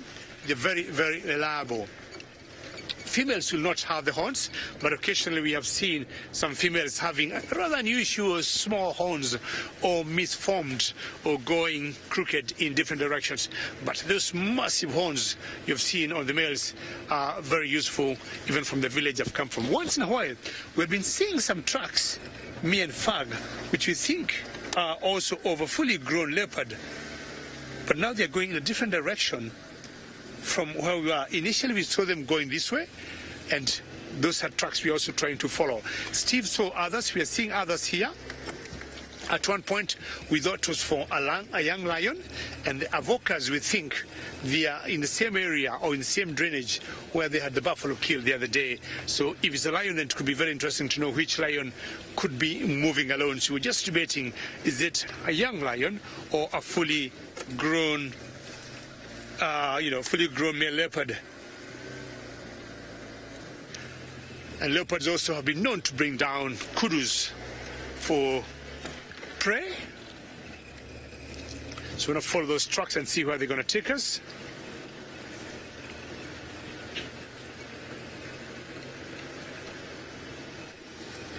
DJ, you're asking why kudus have humps on their backs like camels.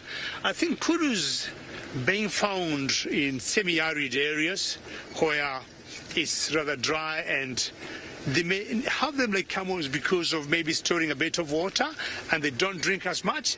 I think it could be the same concept, just like the camels. The hump may store a bit of water, a bit of fat in it. That's what my guess would be. Kudus will always have that hump, and my thinking of my guess is just like camels, and camels we have always known they don't drink as much water. It's very difficult, I mean, also to see kudus going to watering holes to drink. I mean, my guess is the same reason that camels have the humps. They don't drink as much water, and it's very difficult to see them drinking. And most so the kudus, they always browse on leaves, and most of the leaves will have lots of moisture, and maybe that's how they supplement drinking of their water. Most antelopes that you'll find in semi-arid areas will always do that. Steenboks also, and duikers, you rarely see them drinking water. Cliff springers also, it's very unusual to see them drinking water as much as the cliff springers and the duikers and the steenboks do not have the humps just like the waterbucks. I mean, like the kudus. Right, we're going to follow up on our tracks and listen for any alarm calls.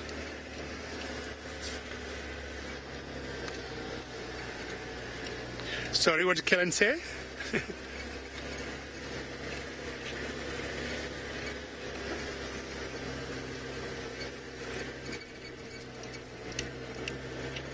Very good, Pelin. You're saying then the kudus are the camels of the bush belt, and I would agree with you. So we can characteristically say they are our camels here.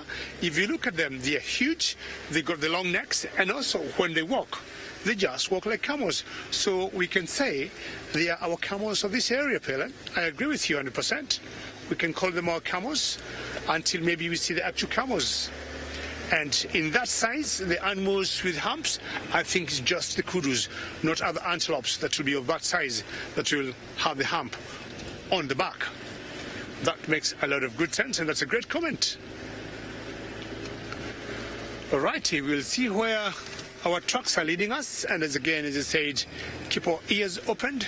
Everything is rather quiet now. The wind is not moving. The birds have kept quiet. No alarm calls going on. But any small alarm call this time around could be of very much use to all of us. Let's find out any update that Ralph might have.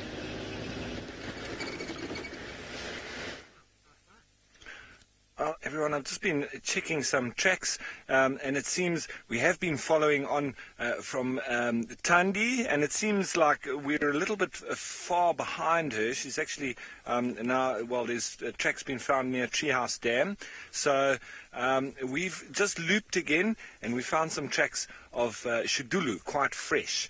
But now Rex has also been out, and he thinks that he's found fresher tracks out towards Rebecca's Road. So we're looping back towards Gallagher Pan, and around this time of the evening is almost every evening when we start to hear alarm calls in this area. So we almost want to just go slowly through here as we're hoping that maybe some of these animals are going to let us know that there's a leopard around. But I've just also been looking at other tracks as I've been going through here, and this looks like a bushbuck that has been walking through here, nicely direct registered. There you can see the front foot with the back foot impressioned just inside of it over there. And I don't know, it looks like it might have sort of laid down a little bit here, gone onto its haunches. I'm not sure exactly what it would have been doing here, but this is definitely from a bushbuck having sort of done something, going down a little bit onto its haunches. Not sure why. I don't know if it was maybe having a little nibble on this small young acacia or Vaccilia, and it's now called.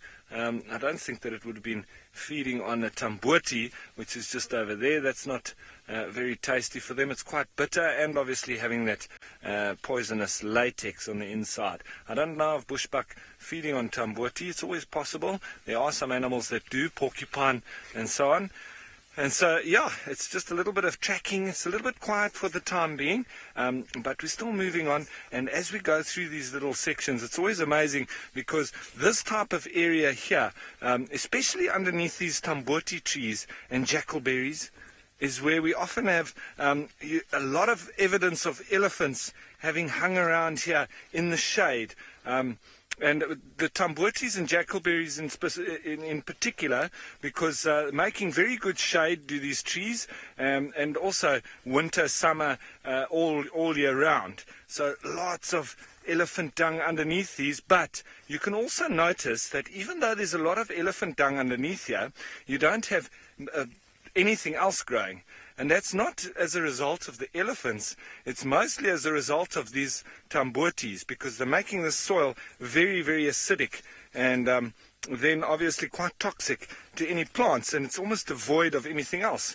As you can see, no grass is growing here, and like I say, not as a result of the elephants compounding it. Now this is quite interesting, because I don't think it's just pellets.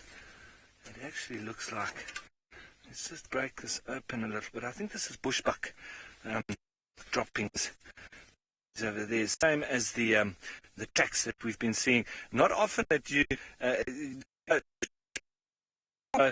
we see a lot of other dung, but that's quite nice bushbuck. So I think there's one or two little gremlins here. Maybe it's as a result of these tambutis as well. Lots of acid around, so maybe the gremlins are feeling it too with the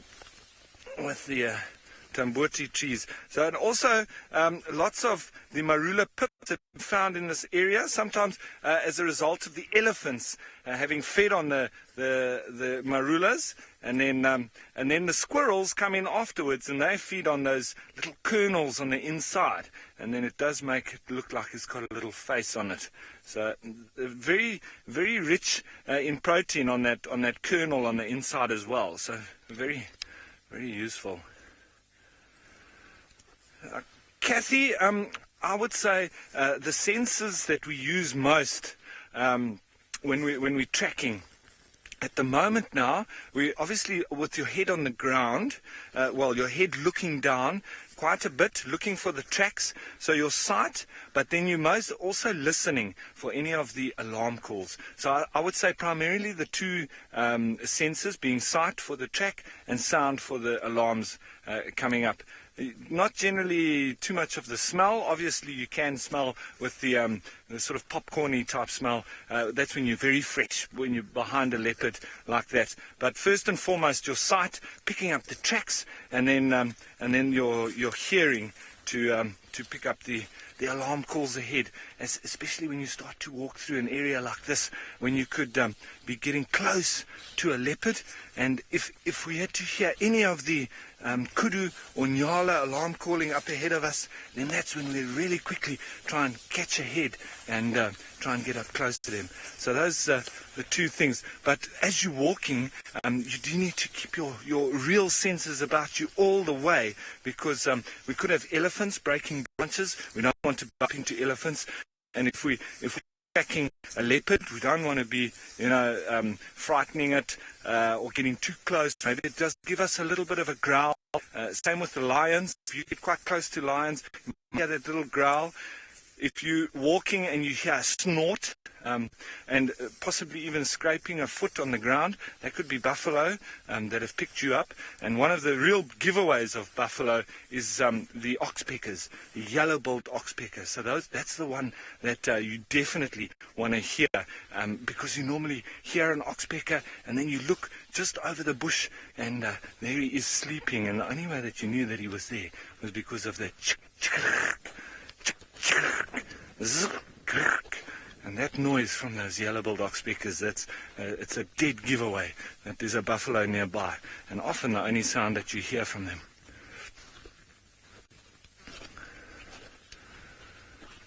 Now, DJ, you can sometimes tell that an animal is injured from their tracks, because they might be sort of dragging it in a way, moving their leg like that. And you would see just generally that potentially you've got, an animal that normally direct registers, so it puts the front foot down, the back foot in it.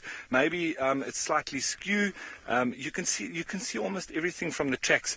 I mean, in the army, the guys would also be able to tell if you're carrying something, you know, how much you were carrying. So here with the leopards, we could also tell potentially a leopard that's carrying some prey, making it heavier, but without it actually dragging on the ground.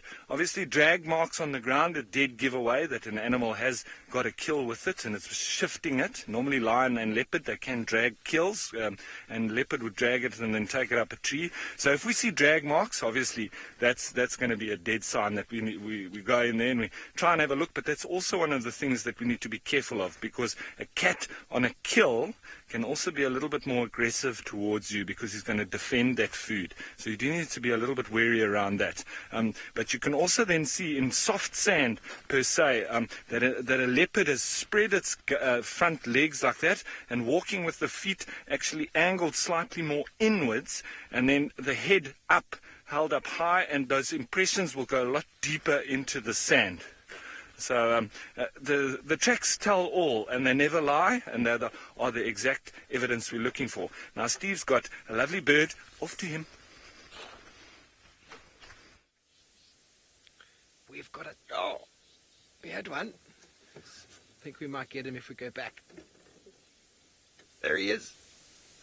Sorry, it's a southern black tit. I'm going to try roll back a bit more, Sense. How's that? Going to roll back a little bit more. Southern black tit that is very upset with something. It's just gone into a little... Can you see him? Just gone into a little hole, has he? He's gone inside there. That's marvelous. Little southern black tit was making a lot of noise here. We got a chin spot batters came to join him. They're making the typical sort of alarm call that birds get quite attracted to. It's called pshing, spelt with a P, a lot of S's and an H, I think. And it goes, you can actually get birds to come, like we did this morning, lots of birds alarm calling. A lot of birders actually do it to attract birds because they think that there's a predator. And if you just go it's exactly what that bird was doing, and it brings birds in, and you can often quite get some really good sort of some birds responding to that sort of noise, because they all sort of respond to potentially a predator in the area, and they come in numbers, and works very, very well, especially for the sort of more discreet and hidden birds. Did he go inside that tree, Sense? He did, eh? Went inside that little bush. Never seen a tit go into the hole like that, into that cavity.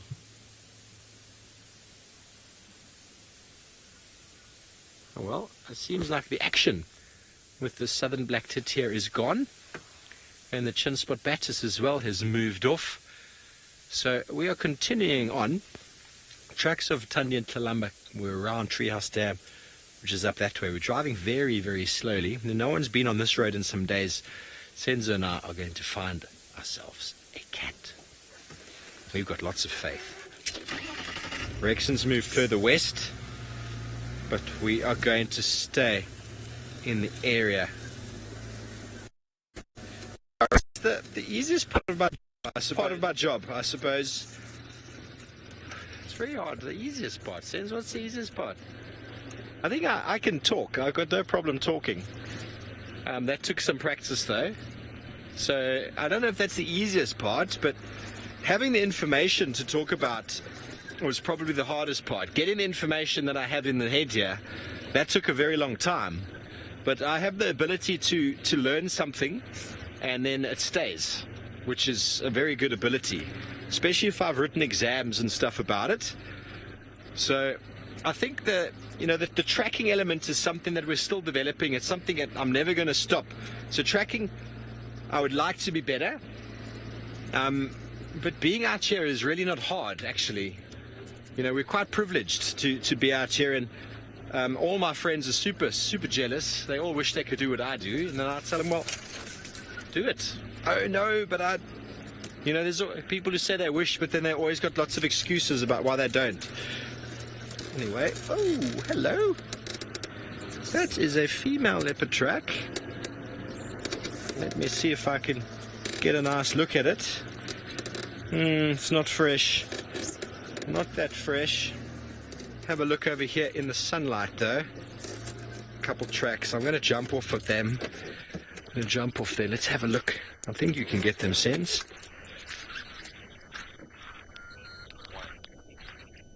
Here they are. Is that a female? There's one. Oh no, it's this male leopard that's going up and down the boundary here. We're right on the fire break. That's Gary Main just off there. That's why you can probably hear a car and you saw me waving. And there's a male leopard that came up and has probably gone back down again. Whether it's the same male, very hard to say. But I thought it was a female for a moment. That is what we're looking for. We'd show you a male leopard as well if we found it. So yeah, I think one of the hardest things initially to get used to was the vehicle, not the vehicle, but the camera. As I was talking before about getting direct feedback from people, as a trainer and as a guide, you get feedback directly. And also one of the really hard things is, like, as I'm talking to you, sometimes Louise is talking to me here, and that always, you sometimes will see some of us right in the beginning. I was like, I'd be talking and maybe I'd stutter or have this long look in my face as you're trying to register. It's a little steenbok off to the right there, Sense. So you try to register what it is that they're trying to say. I think actually one of the hardest things about this job is some of the names that get read through to us on the earpiece that we have to then say again, and some names are rather different. It's a beautiful little male steenbok. You see he's busy scratching the floor. He's just had a little toilet stop, I would say. He's busy scraping over now. Can you see that? Sorry, young fella, we caught you in the middle of a number 2. For those of you who've never seen a steenbok before, this is one of the smallest antelope in the area. And males have got horns, females don't. Very secretive little animals. Aren't they beautiful? And they do very well because they've got a very small mouth. And so they can be very, very selective in their feeding. Sorry, Lou, I didn't get that. And there it goes. And they're very camouflaged and they disappear. Well, marvelous. Lou said he's a gorgeous male. Beautiful male. Is he burying? I want to check something, because that's not the first vulture we've seen flying off into the distance. You're not going to get much of a view of it. There's more than one. So we're going to go to the end of this road and then maybe have a little look in that direction. Vultures flying low to the ground. Well, they've come out of a tree. They've seen something. They're moving. All in the same direction, towards Chitwa. Get on the radio and see what they have to say about that. First going to continue our little search. The direction that they're flying, because it's sort of that side, if it's not on Chitwa, well, it's not going to be very accessible for us. Yeah, so male leopard definitely up and down on this sort of firebreak road. The firebreak that I've said before, we talk about fires and that sort of thing. If you just can look through there, Sense. There's Gary Main, which is just over there, just in the clearing. And it's about, 50 meters or so from that road until this road. So this would be used as a nice management unit. If a fire, for example, happened to come from the other side of that road, we'd be able to use the road we're on right now, why it's called the firebreak road, to use it as a management unit. We could come along here and we could fight the fire or put a fire in ourselves to prevent the fire from the other side of the road coming and jumping. So we could basically burn this section through, and when the fire comes from the other side, hits this wall of burnt grass, it will just stop and it will just die. So that's the purpose of fire breaks, is for protection. And the reason for them is to protect property and also human life. And we're going to continue on this road, and hopefully we're going to come up with something special for you soon.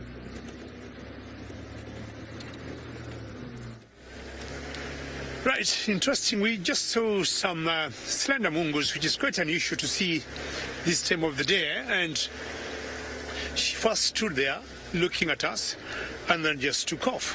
So Steve, following the vultures could be good luck, and sometimes the vultures always lead us to something interesting. The other day when we got some nice starlings here on the ground. I hope I don't put the shade of the car there, Fug. The other day when we had the avoca males, the vultures were the first thing that led us to that kill of the avoca males, or which was originally done by the Nkuhumas. We got some nice there. That's the Bachel starling. We'll get seeds on the ground there. Keep moving. Sometimes get insects. Hope it doesn't come to the shadow of our car. Stay away, starling. Always very brightly colored birds, starlings in Africa. I've always heard we've got starlings in other parts of the world, but still not as brightly colored like this one here. This is the Bachel starling. It's the long tail. To move on the ground looking for insects. And sometimes as they keep walking like that, they keep disturbing the grass, and some insect will jump up. If they see something on their own on the grass that's not moving, they'll pick it up. It goes flying and it will land there, maybe to have some rest before knowing where to go next. Most starlings in Africa are always brightly colored. There's only one that I have seen or known that doesn't have as bright colors as the rest of the starlings. I'll try and get it in the book and show you. Let's go to the water starling.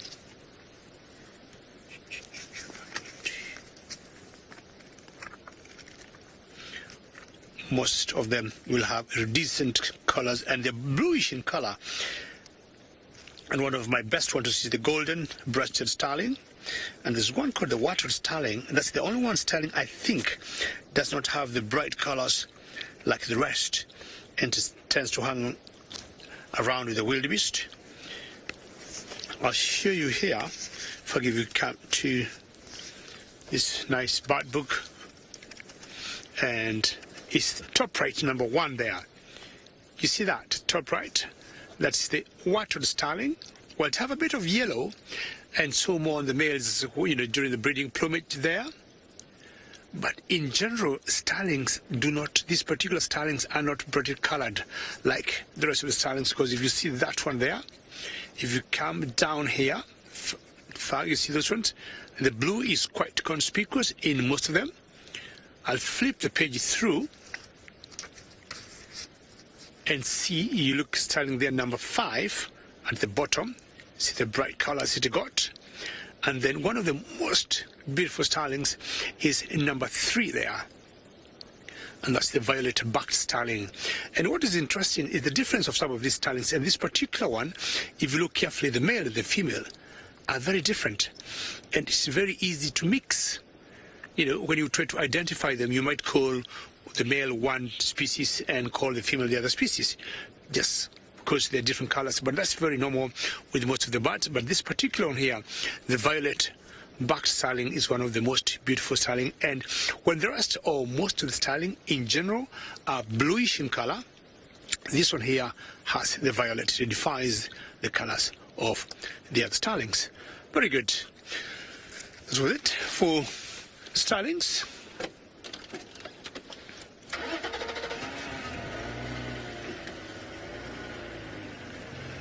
Winamu, how are you? And always a pleasure to hear your name. Colorful birds, more vulnerable to predators. I would say yes, definitely they are. Definitely they are.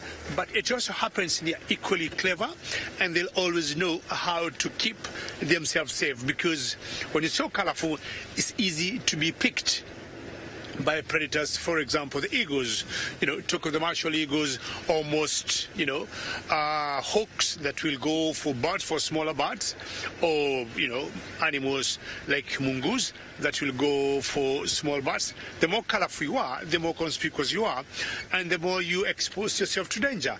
Yes, they are more, I would say, vulnerable to predators.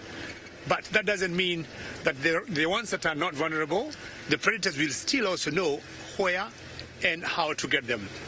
But the more brightly colored you are, the more you expose yourself to the enemies, especially the starlings. When you get sunlight shining on them and they have that iridescent blue, it exposes them very easily.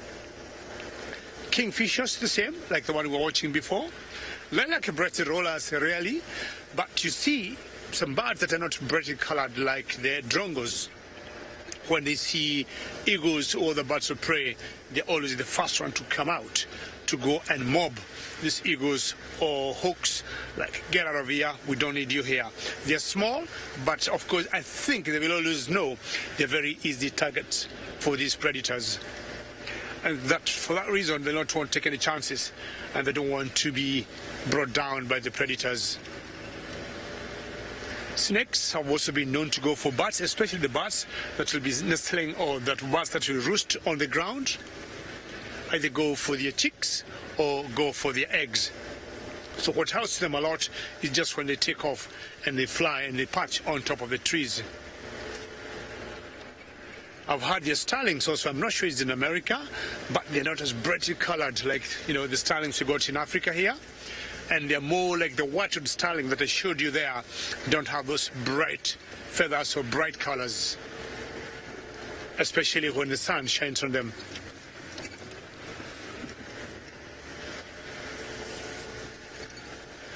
We need to keep walking. We need to find out where Tandy is, where Kalamba is, and let's get the latest update from Ralph now.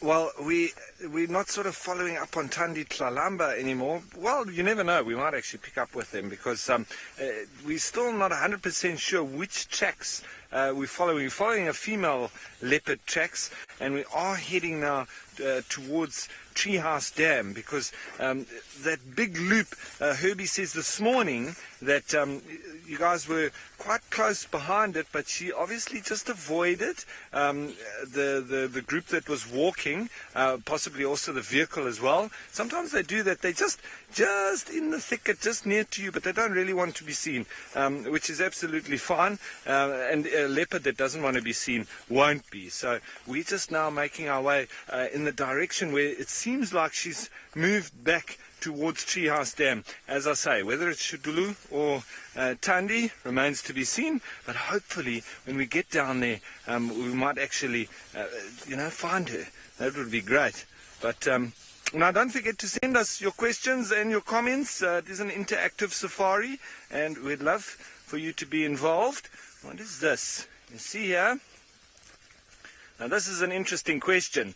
I'd love for you to say to me, what animal do you think has pooed that? And there's another big clump over there.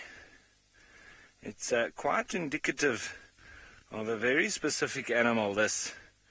And if we put that a little bit on its side, just so that you can see just different angles of it. This is a specific animal. Anybody got any clues there? Or any idea which animal do you think this was? If we start to break it open, we can see that this looks like just grass, I would say. There doesn't seem to be any leaves or sticks, just grass shoots. So, and it's got quite a particular shape to it as well. It's quite interesting, this. Now, Poke, you say kudu. It is not kudu, and the reason why I say that is because this looks to be a hindgut fermenter. And the reason I say that is because we can see quite a lot of the grass inside of this little piece of dung here. And it's quite there. You see, quite big pieces. And normally with your ruminants like kudu, with their constant chewing and regurgitation, you don't really have big pieces like that on the inside there. So this is a hindgut fermenter. But which one? You see the size of it? It looks quite small for a hindgut fermenter. Which animals are hindgut fermenter? Well, a very classic one is an elephant. Okay, but I'm not going to say the other ones because I might give away the answer. But definitely not a ruminant. And a kudu's dung is almost like a mini American football. That's what they look like. Over here we've got some scrub hair dung, and it's quite similar to that, but more of a American football shape. Magic dragon wizard, you say it was a dragon. Well, I'll say that if we did have dragons around here, I don't think that their poo would look like this, because I'm pretty sure that dragons are meat eaters, wouldn't they be? Although I think they like their meat well done. So yeah, it would be quite crispy meat eaters, I would say, dragons. Definitely not vegetarians. That would be the strangest dragon around. But yeah, so not a dragon, and it's not a scrub hare like that, and it's not a kudu. So what else? What else, everybody? Come on. And here we can see the site where it was.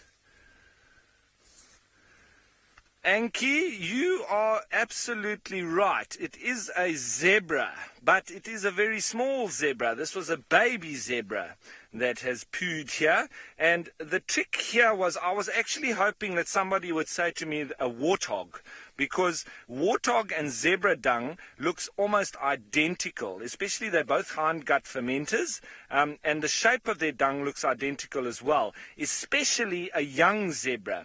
But the difference between the two wouldn't be anything on the inside. The inside would look exactly the same, but on the shape. A zebra dung is kidney shaped. You see that? See how it is kidney shaped as I turn it around in my hand? Kidney shaped, as opposed to a very much ball shape of a warthog. Would be like that. Okay, so almost like the half size of a zebra is a warthog, but it's identical. And I often used to trick my students with that. Well, not trick them, but also say to them, which is it? You need to look closely, you need to be careful, because what is it, zebra or warthog? And often used to get it wrong. So kidney shape like that, that's a zebra, and this is a young zebra, and if it's just a ball like that, then that would be warthog. So that's our very real dung lesson for the day, for the afternoon. All right, let's head towards Treehouse Dam. I think Stivovo might be in the area there already. Let's see if he's picked up on any of those tracks of these leopards we're looking for.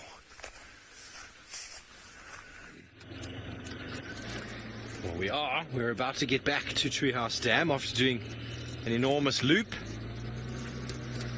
And no, nothing too much to report at the moment. We're still going very slowly. Senzo and I are feeling quite happy and confident with the fact that we're suddenly just going to find Thandi Kalamba. It's starting to get a little bit cooler. It's almost time for me to put on a jacket. The nice thing when you're going this slowly, you don't get too much of a wind breeze. David has already put in his jacket. Well, he was probably driving a bit faster than me, I suppose. I am at a snail's pace, I'll say. I don't want to miss anything. And if this beautiful leopardess is indeed moving with Kalamba, I don't want to miss the track of them moving, because this is the time of day where, as you all know, they would start moving around. So Ralph and Herbie are on their way down here now. We'll probably end up giving them a lift back if it gets too late. I haven't even seen the tracks that Rexon was talking about, so I couldn't even show you those tracks, but he definitely saw a leopard with cub tracks, and if I find them, I will show them to you. There's a good chance they came to drink, and then I believe they possibly went back sort of on that side. It's a characteristic sort of behavior when there's some meat to be had. Zora, thank you for the votes of confidence. It is it is hard to find a leopard, but we've been trying all day. I think, maybe she should just give us a little bit of a break, don't you? Tandy, everyone's dying to see your daughter. Dying, aren't we? We are dying to see you, Kalamba. Come and play some games with us. Okay, well, done a big loop. We're back where we were earlier. The Ellies were definitely here, having a little bit of a... If I go back, we'll see beautiful sand bath in the road there. Just up ahead, they're having a very nice dust bath. I'll go out and show you. Oh, sorry about the break. Go out and show you what I mean. It's all around with their very long nose. How far can you see? They're picking up the dust. Picking it up. And just... I don't have much of a back though. Yeah, lots of it over here. Lots of picking up. You can see where the trunk has been moving. All around here. They use their feet sometimes to sort of loosen it up. Just like that, and then they'll pick it up and throw it underneath the belly or over the back. Taylor was very lucky to find a whole herd of them sleeping this morning. I've only ever seen one elephant at a time lying down. It was... The last time I saw that was up in the northern Kruger. There'd been a few elephant deaths due to certain types of diseases that were going around, and I saw an elephant quite far off, and so I thought, oh no, the elephant's dead. So I started walking towards it, and it stood up. So yeah, if you think an elephant's dead and you want to go investigate, maybe first throw a stone nearby to see if it responds. If it doesn't respond, throw a bigger stone. And if it still doesn't respond, throw an even bigger stone, because they can sleep quite soundly. But he stood up, and it's amazing how quickly a fully grown male elephant can jump to his feet. He wasn't quicker than me, though. I got out of there very quickly, but it was a very good lesson learned. So I was talking earlier about sand filtering the water. And if Senzo can get in on that dam, on the waterhole there, you'll actually see exactly what it is that, you know, the elephants are trying. Oh, it's beautiful. Maybe we just stay right there, Senz, eh? That's beautiful. I was going to show you how green and murky the water started to look. But never mind. That's much... Just trust me, it's very green and murky. So that's why elephants will prefer to feed on more sort of filtered, clean water. They don't have their own, you know, most animals don't have the choice. We saw, who was it, Tingana last week or so, drinking the muddiest water you've ever seen. And yet, animals have to survive out here. But the elephants, they will choose the freshest water available. But I'm just going to stop speaking for a moment, because that is worth a moment of silence.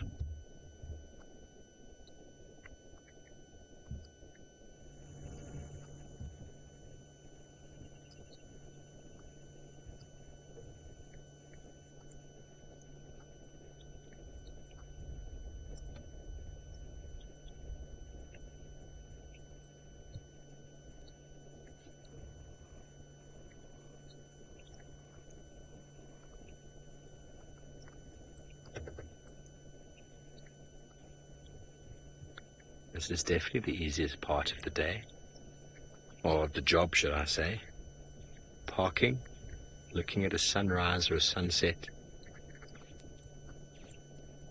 You don't have to do anything. The scenery does it all.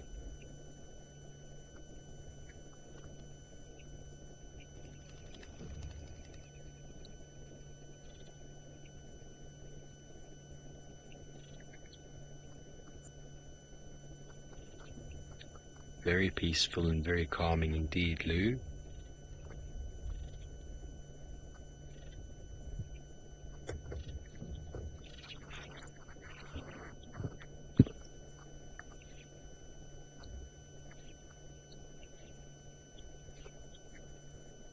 Marcy, I can't agree with you more. Absolutely stunning.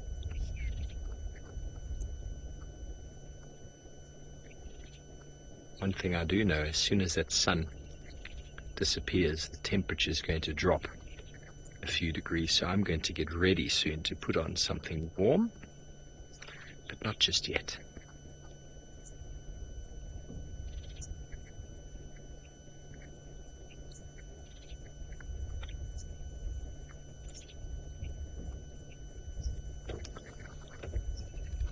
And if you could hear that oxpecker that was flying over, off it flies into the distance, probably to go roost for the night, as most of the birds will. And shortly we'll be putting on a jacket, but I believe Mr. Gitu is already all snuggled up.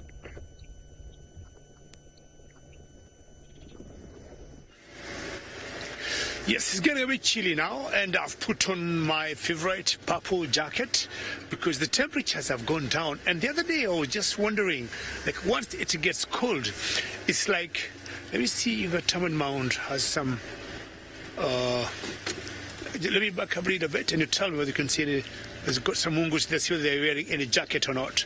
They don't look very clear. Tell me how, can you see any mongoose there? On the very top, as you just get to that open area where they must have gone in. No worries, Frog. Thank you very much. I was just wondering whether, yeah, right there. I think that's just the hole. And I was just wondering if they'll be putting on their jackets because it's getting chilly and the temperatures have gone down. And I was just wondering the other day, once the sun sets, it's like, yeah, nobody there. We'll just keep going. No worries, Frog.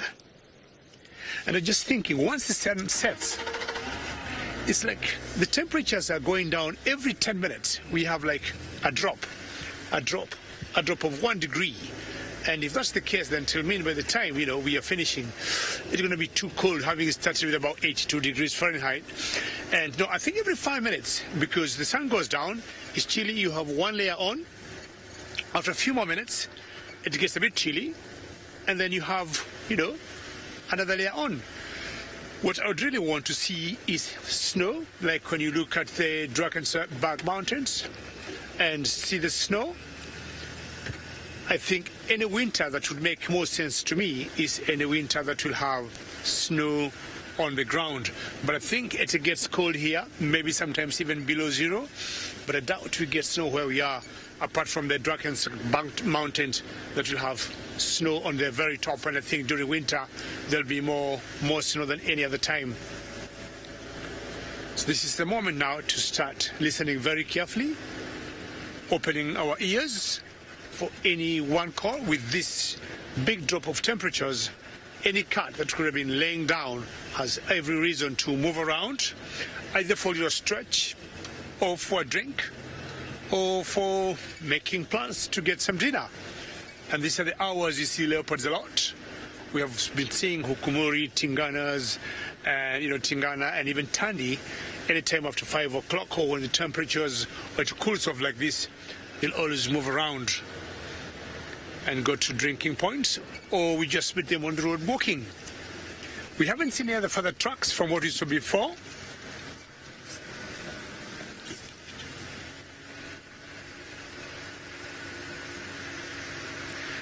Darren, you're asking what's my most favorite time to be on safari. I'm not sure you're talking of the hours in the morning or in the afternoon, maybe?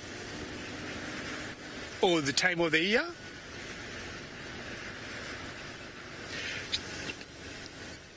Let's see. If you're talking of the time of the day, Darren, I would say for me, the mornings are always my best. The mornings are always my best because what happens at night, we'll always know so many things go wrong at night. And when we wake up in the morning, the vultures will be out there leading us to directions. We'll get to hear hyenas going, whoop, whoop, whoop. They lead us to some directions. And comes at night, most animals tend to slow down and not much activity will go on. But when we wake up in the morning, to me, everybody's fresh and always good to go. So I would say for me, the mornings are my best time to be out on safari. And also I have, slept, I'm fresh, I've relaxed, and have every reason to have a lot of energy to keep my eyes open. So mornings are my best when I'm out on safari. Hopefully don't lose signal here. I'm going down a little drainage. All right, coming out of that area. I got to lose signal. I think I'm still good. A bit bumpy. Are you holding on, Fag? Very good. Keep holding on there. So yeah, I mean, mornings to me tend to be very good. And if you look, say, which months are the best for safari, I would say it will depend on where you are. If you're in a place like in East Africa, I would say July, August are the best times because of the migration. Those are the best time. But I'll tell you, any time of the year you come on safari, there'll always be something, not necessarily for migration. Like here, we don't get the migration where we are, but every day you go out, there'll be a bird there, there'll be an animal doing something. We saw the avokas the other day having a kill, eating a buffalo. We have always seen leopards having kills. So it doesn't have to be a particular time. But if you choose to go to East Africa, I'll always recommend July and August. Alrighty, keeping our eyes open, we start seeing some owls now flying because it have cooled off very well. I don't know why the ellies have been the whole day. Lots of tracks for ellies, but none in sight. But again, because of winter and the change of everything, they must have moved. And also Lou says from the final control, she's wondering why the ellies have gone. But like Steve Ovo had so many tracks of them, and I think Raf too, but we cannot tell where they have gone. Maybe they could be going for a drink this time around, but we know they're there. But knowing of the big needy for food, they tend to go to different areas to make sure they sustain their big bodies and the massive weight of food they eat. To get anything like 600 pounds of food for fully grown elephant is not easy. They need to move a lot, bringing down the trees, a lot of grass, so they need to move a lot. But we definitely know they are somewhere. All right, we're going to keep moving on and chancing.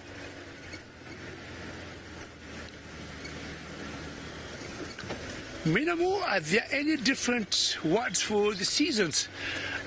Not really, because apparently, apart from like now where we are in South Africa, where we got, like winter this time around, and then we'll have summer after winter. In East Africa, where I come from, we don't have winters, we don't have summers. We have just a wonderful sunny weather all around the year. And so for that reason, we do not have any names or words for seasons in Swahili. We do not have any. It's always during the dry time when it's warm, and we say Jua, G-U-A, J-U-A, and then when it's cold, we just say Baridi for cold, and that's it. But like names for winter or spring or summer, we do not have any in Swahili. All right, if I hold on there, it could be a bit bumpy. Whoops, I think it was me. Sorry about that. Keep holding on. All right, hopefully my signal is still there. With some of these drainages when you come in, our signal tend to dip and disappear. I'd be more than happy if I could see a pearl spotted owl this time around, or Verox, eagle owl. This is the time they normally come out when it cools off like that.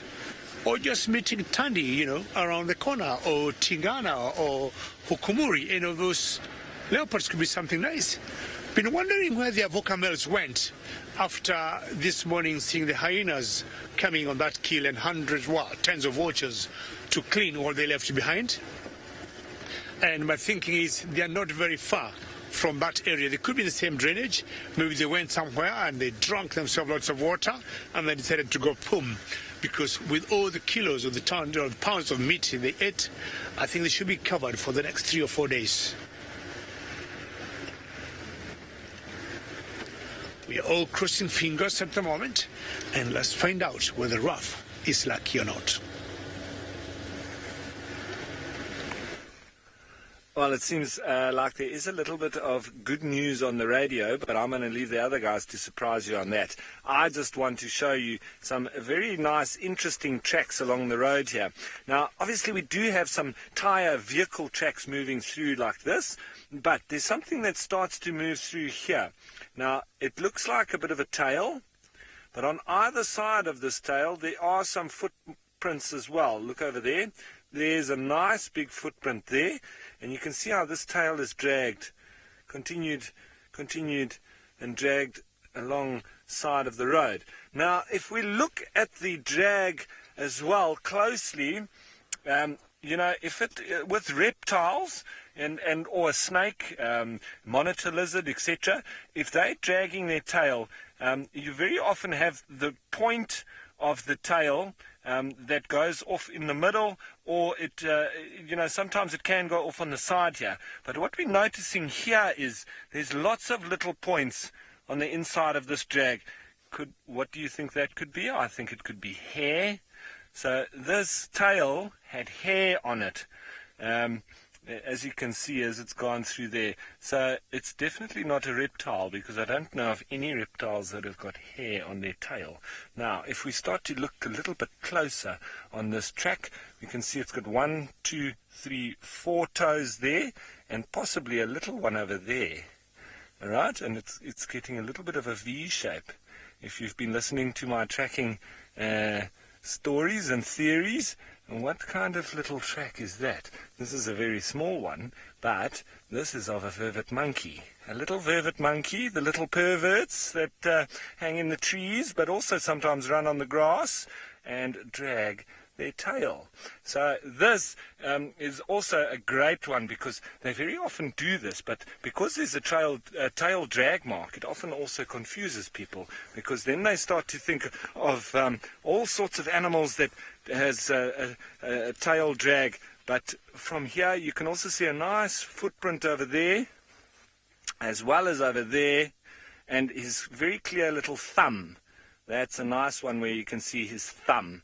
And I'll also just put a little bit of light on it, just so you can see it differently, because we are getting into that later hours. So just to give you a nice impression as we go across there as well, and then onto that footprint there, and a little bit of a drag mark. So I'm putting the light on because the sun now has gone down, and we're heading a little bit back towards camp, because once the sun does set, obviously it's time for us as the bushwalk team to start making our way back towards camp. And well, that's what we're starting to do. Never staying out very much after, or much longer after sunset, because it does get a little bit... Now, Anki, the only reason I called him little perverts is because it's a vervet. So a little vervet, a little pervert that sits up in the tree and watches us when we in our showers or whatever. So just a little bit of a light-hearted joke there. That's the only reason I call them little perverts. Because monkeys, they not only spot us as humans and give away the little alarm calls towards us, but they are excellent to spot all sorts of animals like leopard and lion and the vultures, the birds of prey. Excellent indicators, and they have an excellent eyesight. So you can never sneak up on a monkey, and I challenge anybody to try and do that. They are so alert. They're more alert than impala, and excellent for us to use. Ooh, I just heard a hyena whooping. It's that time of the evening. It's that time of the evening. They're starting to wake up. The whooping call of a hyena. That's awesome.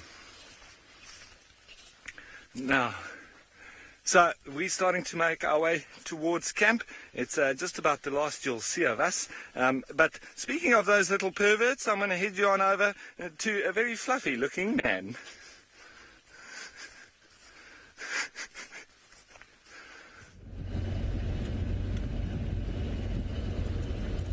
I really don't know what to say. Senzo, do you have any idea what to say to what the link we just received from Ralph? Well, there goes us offering Ralph a lift home. Sure. Shots fired. Okay. Well, I'm sure Ralph is laughing right now. Ha ha. Funny ha ha, isn't it? Okay, well, we are still working around Treehouse Dam. We are hoping to find something. But so far, all we are finding is tracks. So old tracks here of the Unkuhumas. There's some leopard tracks from this morning. They're heading in this direction. It is that time of day. You can see my layers are on. It's definitely warmer. This is the time of day where the leopards come out to play, don't they, Senzi? So we're doing just big loops around, switching off and listening. Always good to listen. Moments of silence.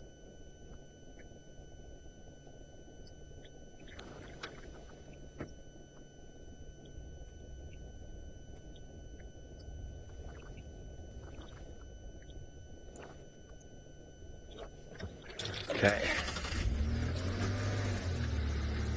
Thanks, Lou. Lou says I've got very good listening skills. Okay, so, interesting. These are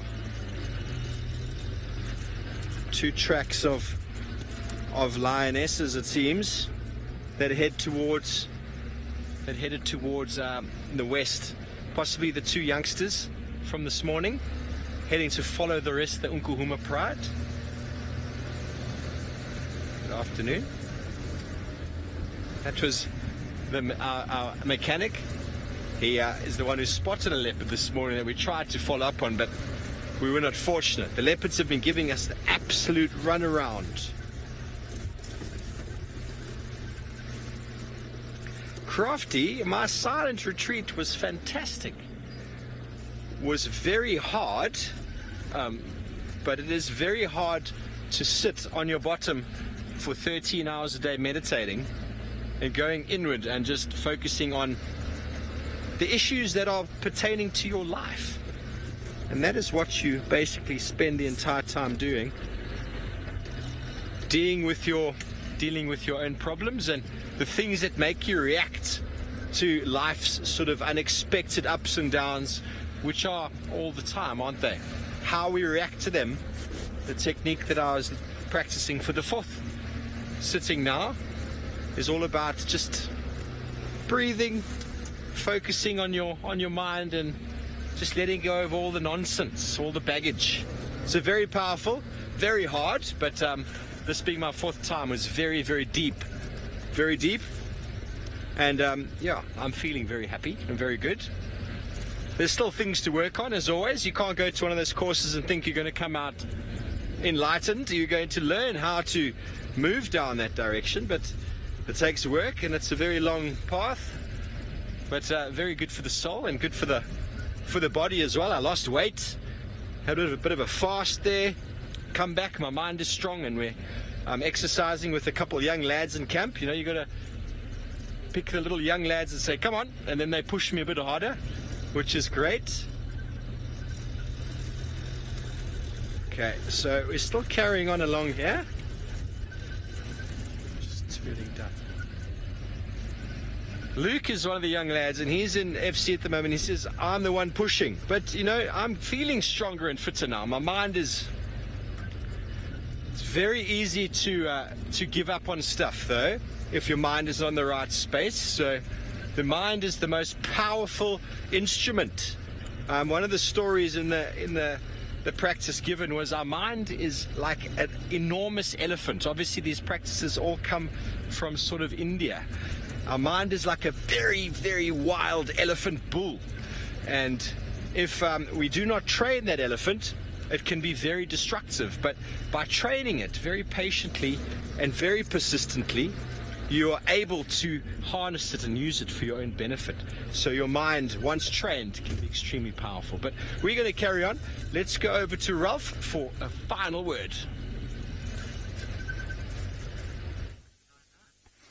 Now, yeah, Steve, that's it's quite pertinent what you're saying about training the mind. You know, people find different ways of that kind of silent retreat and getting the mind right. Well, for me, I do find it a lot of just spending time with nature, whether it be out surfing on your own or out in the bush on your own, and sometimes just pressing the body a little bit, whether it's running or surfing, fighting the waves, etc. And for me, when your body is exerting itself, I think that's when you actually truly find yourself. Lots of oxygen pumping through your mind and your body physically also working. I like that. Now, we are, as I said, coming towards the end of the day.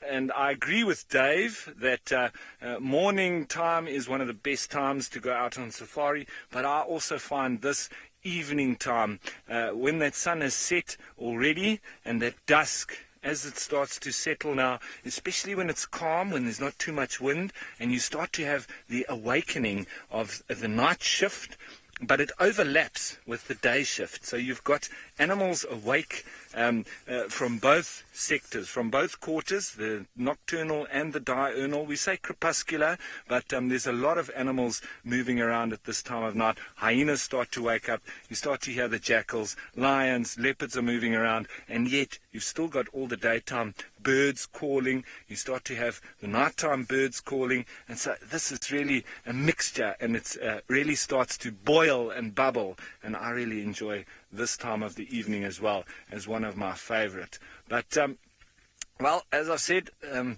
favorite time, and also for me, sitting out on a termite mound like this, it's absolutely amazing.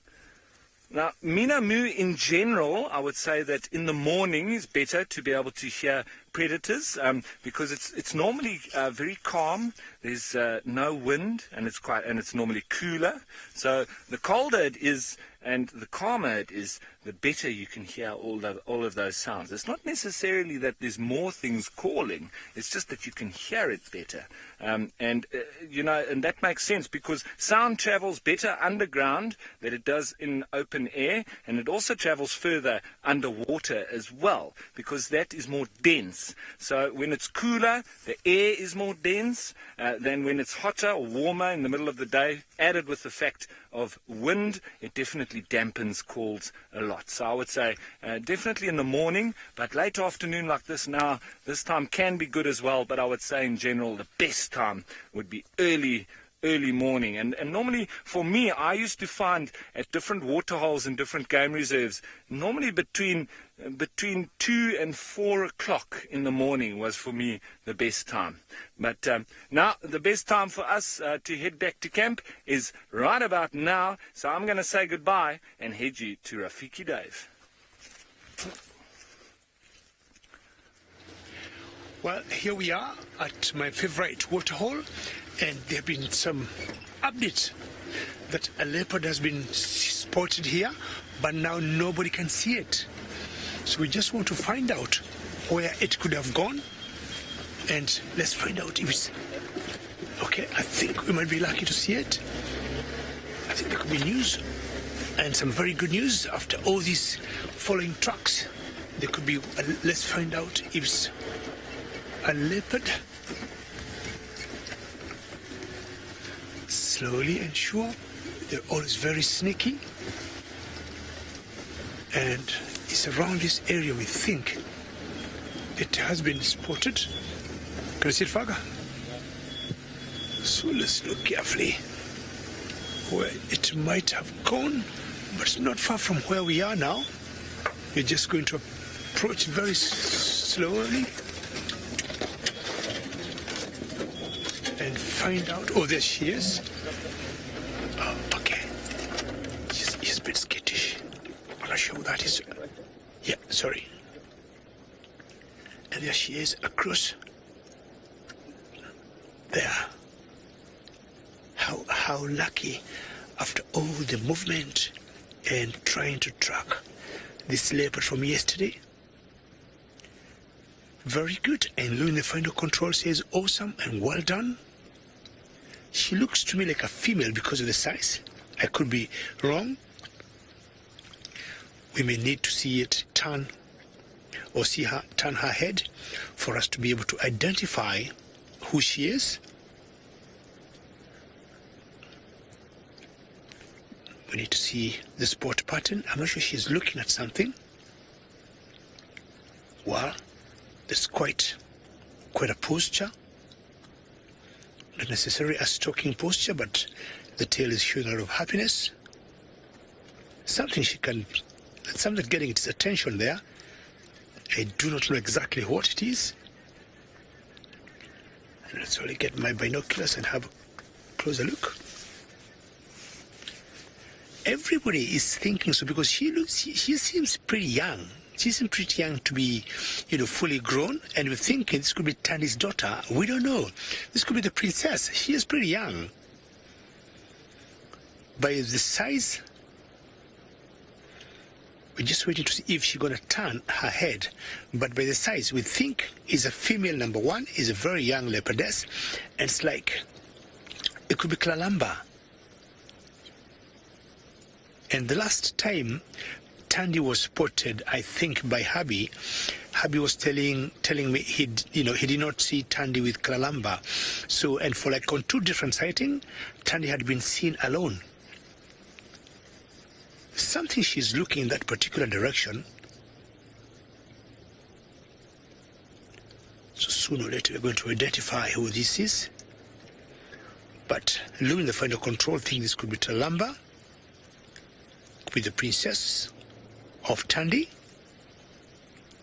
And if where Tandy was seen is quite a long way from here, not implying they have gone separate ways, but it's rather strange. She's so young, there she is moving. And the way she's moving, she looks a bit skittish. There she goes, she climbs up.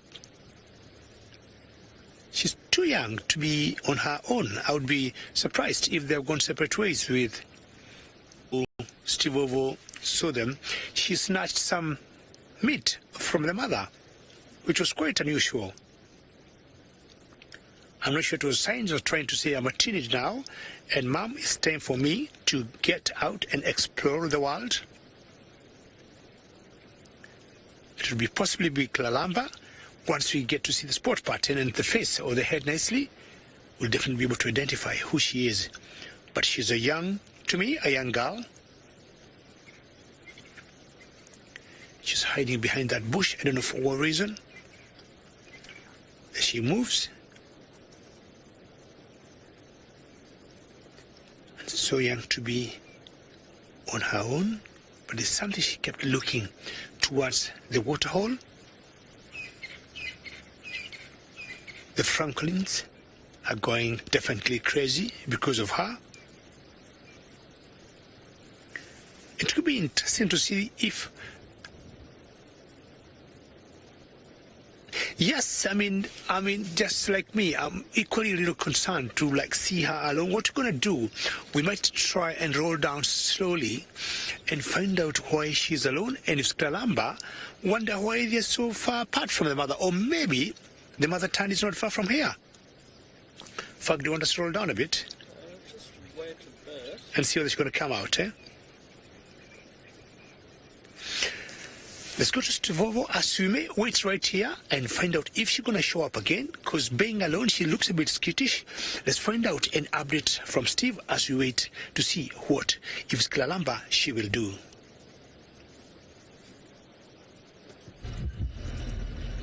Well, we are still around, trying to find ourselves a spotted cat. Who is that? I have no idea. No idea. Right up in the north. It's probably a leopard that we don't see very often. But that is the reason why we check watering holes. They just pop out.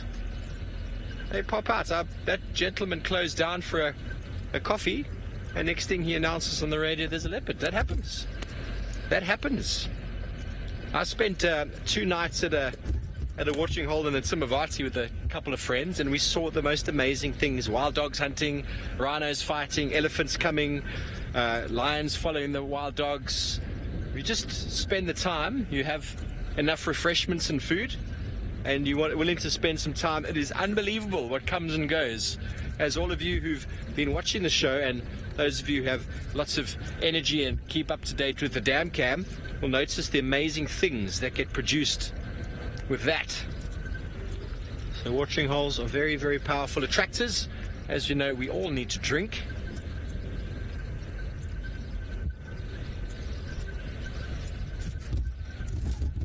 But right now we are trying to see if we get one of them walking in the road. We will be moving towards Vuatela watering hole soon, as that is the favorite haunt for a lot of our characters on evenings like this. And I have a feeling in the next few minutes someone is going to inform us that there's alarm calls coming from Vuatela watering hole. What do you think, Sens? Senzo agrees. I mean, the amounts of leopard activity around there this morning, how we have not found a cat this side of Djuma. I'm completely perplexed with the wizardry of Herbie out there, Rexon as well, who's an absolute master when it comes to tracking leopards. Everyone turning up trumps. So we are not giving up. Senzo and I, we're not giving up. We feel the luckiness in our veins. It's almost time for the spotlight, but not just yet. Just those last few moments of the early evening, which are marvelous.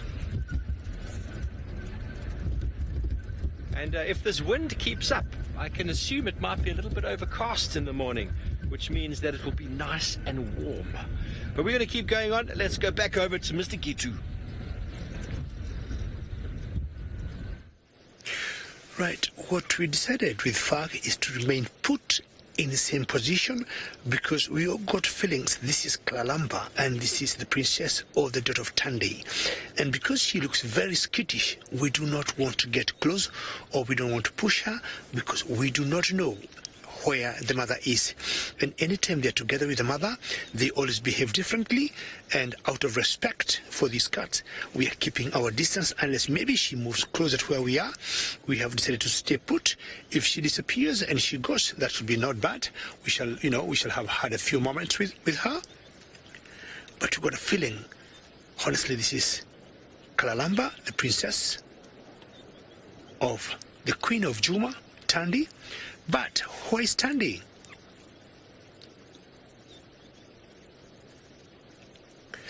Becky, absolutely. I agree with you, and your question is she's too young to survive alone. I mean, I think she was born in November last year, and that's barely 1 year. Anything after 3 or 4 months, of course, leopards can be weaned, the young ones, and they can always, be eating meat, and on their own they can do a bit of hunting with little rabbits or little scrub hares, something like that, fawns of either impalas, or they can go for duikers or young steenboks. But not until after about 2 years, that's when they get totally independent. And at this age, Becky, I agree with you, she's just too young to be on her own, too young. And when we first got here, and we saw her from a distance, the way she was behaving initially, we thought she was hunting, but it was out of fear of, she could look in the bushes and see antelopes she had never seen, maybe seen yalas that are pretty huge, and she would panic. But we thought we'd wait here and see the mother come, but we can't see the mother. And the last sighting, I think it was Steve or Raf, one of them, who saw, Tandi and Kalamba together, and they had a small little duiker. And at one point, Kalamba just grabbed the remaining part of the kill, and she took off with it. And I think the mother looked at her like, what are you doing? So maybe this is all teenage character, and thinking, she's too big, she can be on her own. But out of my experience, the daughters tend to hang a lot more with the mothers than, the sons or than the boys. I think this is too early for her to be on her own. Too early. We'll wait here maybe another 2 or 3 minutes and see if she's going to pop up. If not, we'll not push her and we'll leave her alone. Tony, you're asking what my location? We are at the Bofasok waterhole. We are at the Bofasok waterhole. Friends of ours who happened to see her called us. We were here with FAG an hour and a half ago. We did not see anything. We did not even see any sign. The only thing we saw were terrapins, in the water, and some. Did you see it, Fag? Oh, we just saw some terrapins and some. And the drone. Thank you, Lou. And drongo that was in the water and getting ready for that. Yeah, Lou, you got very good memory, and that was it. And I told Fag we need to move on here. There are no signs of leopard. And an hour and a half later, friends of ours just calling us, we can see leopard from a distance. And we come, and, this young leopardess here, and too young, honestly, too young to be on her own. and we'll hang around here another 2 or 3 minutes. From that, we don't, see anything. We don't see her again or see the mother. We'll just start heading home slowly. But let's find out if Steve Ovo has any update for us.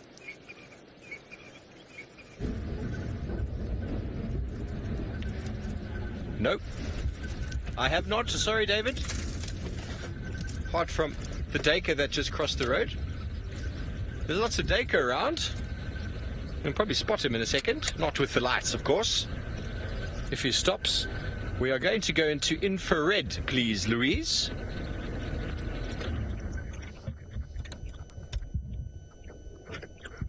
Okay, there we go. Infrared. There goes the duiker. You can just see its bottom as it departs. They're much more relaxed at night, it seems. It's almost impossible to pull up next to a duiker and film them like this in the day. They stand still, and as soon as the enormous lens with the eye looks at them, their cover is blown and they bolt. And there we go, just like that, the greyness of the duiker melts in to the greyness of the bush. You can just see the ears. For those of you who are new to the show, this is a common or grey duiker, with about the third or fourth smallest antelope species we have around, and the leopard we've been spending an entire day searching for by the name of Tundi, the leopard queen. This is one of her favorite meals. So it amazes me how many of them we see. It's a reason why there are so many leopards in the area. Not that this afternoon's game drive would indicate that. Okay. And we've lost the duiker. Karen, no, they're not. Duiker and steenbok are quite different. Duiker is a very strange family. I really need to go and do some reading up on them. But they're a very strange group of individuals. There's a book about this size on duikers of Africa. And they're an enormous genus. We only get one in the area. There's two you find down in the forests, the red and the blue duiker. The blue duiker being the smallest antelope in the world, I believe. I could be wrong there. I've never seen one, but they're tiny. They're like a little chihuahua. So I don't think they are related to steenbok, but I really need to go and have a little read about that. You've got very similar sort of traits to them, but there's also quite a lot of differences. And the duiker's got very obvious, all duiker got very obvious slits under the eye, almost like American football players putting that black sort of line on the face to help with their eyesight. That is actually a very visible pre-orbital gland that the duiker use for very extensive marking of territories. They'll rub that gland against branches and leaves and whatever it is that they see fit to mark their territory with. And then very territorial, males and females, and the males having the small horns, just like the steenbok. So yes, there's a lot of similarities, but they are not the same. So I'm not answering your question very well. I'm terribly sorry, but I do need to go and do some more reading about duiker. Lots more reading. They don't cover their dung. Steenbok do. I don't think that's got anything to do with their identification. We've got a scrub here in the road. The nocturnals are flying out for us now, Senzo. Look at that. There he goes. And off he went. Another reason why we have so many leopards in the area, there's an enormous amount of scrub hair around. I've never seen this many scrub hair in my life as I have here. And how many of them get eaten every night? It's very hard to say. Lou says she gets frequently terrified by the hairs around her room. So whenever she walks out the room, the hair on the back of her neck stands up and she gets frightened by the movements of these little bunnies. I actually found a hare's tail this morning that was very likely eaten by Tundi, and I was going to show it to you all this morning, but then we charged off after the alarm calls of some kudu in the distance, and I've now checked my pockets, and the fluffiest, whitest tail you've ever seen, I've lost it. So terribly sorry.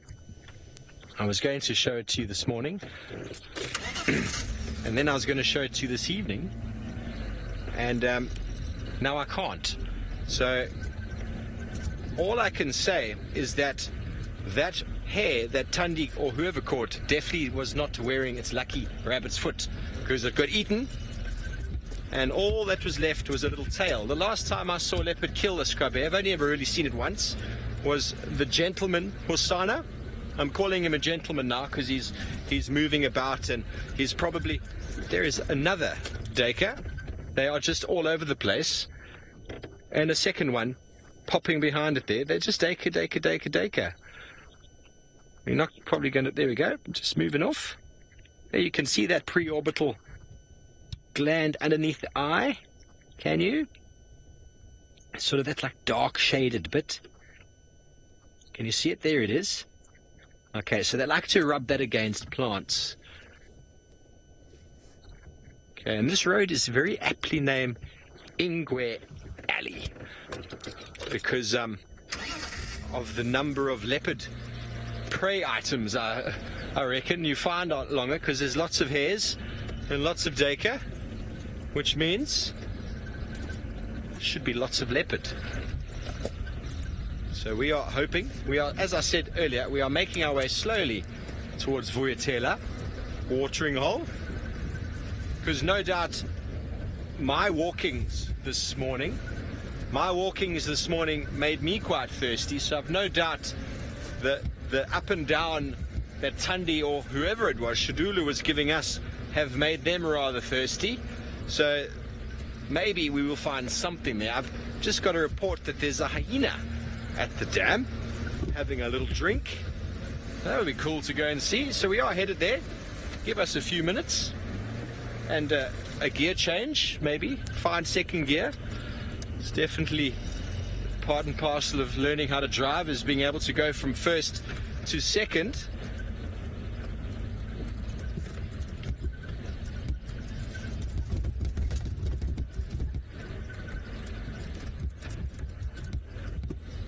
Okay, well, it seems like David is a little bit colder after his leopard encounter.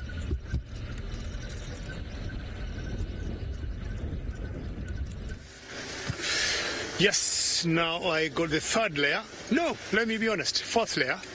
Fag, how many layers do you got? I've only got two. Well, Very woolly hat. Fag got a very woolly hat, as he says. Of course, he's a lot younger than me, and he got 2 layers. I got 3, and I just added 1 more, and just to keep warm. So what I've decided to do, our final conclusion was that was Kalamba, and that was the princess of the Queen of Juma Tandi. And because she looks quite skittish, as much as we are only 2 vehicles around there, the best bet is to leave her alone and let her enjoy. And what we think, she was looking maybe at the hippos in the Buffers Hawk waterhole. Maybe she has never seen hippos before. But let's find out what's stick on the bush, baby. He's going to jump the road, eh? Look at what we found, another nocturnal. One of the coolest nocturnals. There he is. How marvellous. A beautiful bush, baby. Now he's probably going to jump across the road. I'm not sure. Oh, he's going back. The road is a little bit far. He might land on the floor, folks. Look at his intention. The tree across the road is a little bit far for him to jump, but this could be really cool if he jumps on the floor and then leaps off the floor. They look so funny when they do it. Yes. Oh no, he goes up the tree. So funny to see them do that, like a baby kangaroo. You could see by his intention that that's what he wanted to do. He suddenly realized that the road was, or the tree he wanted to get to was a little bit far, but that doesn't matter. He just jumped. I mean, he jumped from about 2.5 meters in the air straight onto his feet, and no problem, spring-loaded, off he goes. So we're starting off with the small nocturnals, and we're going to move our way up the tier. How's that? Okay, bush baby, check. What's next? African wildcat, caracal. Caracal's more of a crepuscular animal, Lou, so there could be one around, but they're normally sort of more active when the other big guys aren't as active. So the day and a bit more sort of honey badger like. Ooh, honey badger. How cool would that be? I'm the only one. Well, Taylor and I. Taylor was ill for a couple days, but both David and Ralph managed to get honey badgers. I am excited to find a honey badger. We're not in the same area they were in, but honey badgers just go where they want because they own the place. Djuma is their spot. They go wherever they want to. Leopards, lions move away. Honey badgers, this is their kingdom. What was that? Something just bolted away, very likely another scrub hare. I think I was talking earlier about Hosanna killing a scrub hare, and I wanted to call him a gentleman now because he's on his wanderings now. He's gone down south. He's left his sort of natal area, so his cousins and nieces and all that sort of stuff behind. He's now gone out on the search in the big wide world for ladies of his own. And I think that the little chief, we should probably start calling him something other than the little chief, because he's going to become a chief in his own right at some stage. He's definitely a gentleman. He's the most well-mannered leopard I've ever met. So, gentleman Hosanna ate a scrub hare. Senzo was you with me, wasn't it? He always comes to greet himself, something that I was taught as a young boy, that when people arrive, go out and shake their hands, and when ladies enter the room, stand up, take your hat off, open doors. You know, if his ladies sat on chairs, he would definitely pull it back for them. If there were doors to be opened, I've no doubt he would be opening them. Hey, Lou, do you agree? Yeah, Lou agrees. He ate that scrub hare in front of us, like right next to the car here. Such a gentleman. I do miss him terribly. He is my... Yeah, he did. He tried to open the door for Rebecca and cursed around the new staff accommodation, but they didn't like that very much. So he went somewhere else where his attention's going to be more wanted. Another scrub here in the distance. We're getting close to Vuyatela watering hole now. Not far.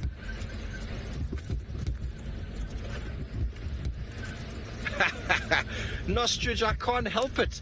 You say the word honey badger, and I'm doing backward somersaults in my seat, even though you can't see it. They're very quick ones. Very. I'd love to find you a honey badger. I'd love to find you anything nocturnal. White-tailed mongoose would be nice. A civet, I don't see many of them. On the road we were checking earlier, there were enormous amounts of civet and porcupine tracks. The porcupine are out in force at the moment, but we haven't seen one. And the cutest thing in the world to see is a baby porcupine. You wouldn't believe... Oh, sorry, Senzo, that is a new... We might lose signal. Our aerial just fell down. I can't be blamed. That is a new bump that's been put in for some erosion work going on. And it is...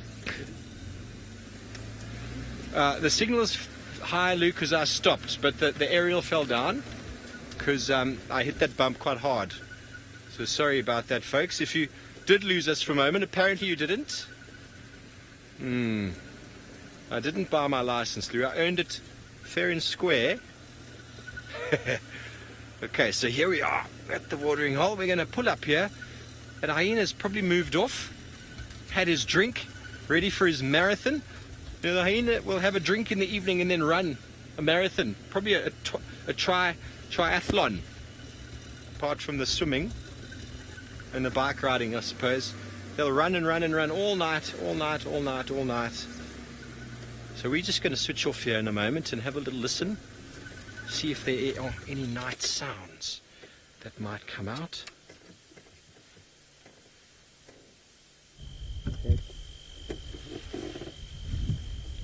A beautiful little spot.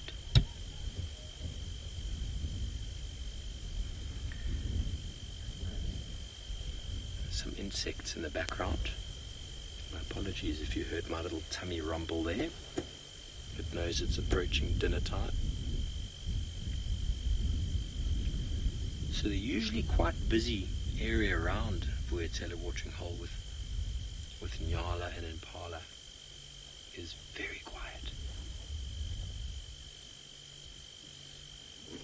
The wind is still moving,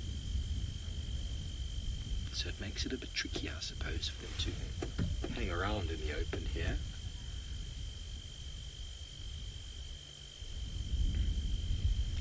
Go and have a quick little scan.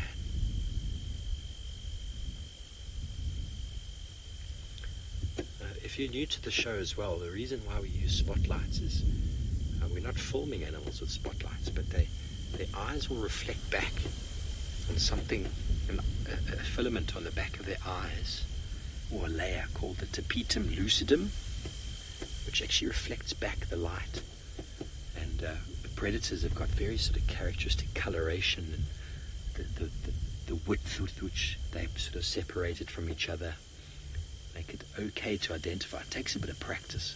Small animals like duiker and steenbok got a very similar sort of size and posture to them, to a leopard, so they can be quite confusing. But with a bit of practice, you can get used to it. Okay, well, we're going to stay here a while longer, see if we can hear anything coming through in the night.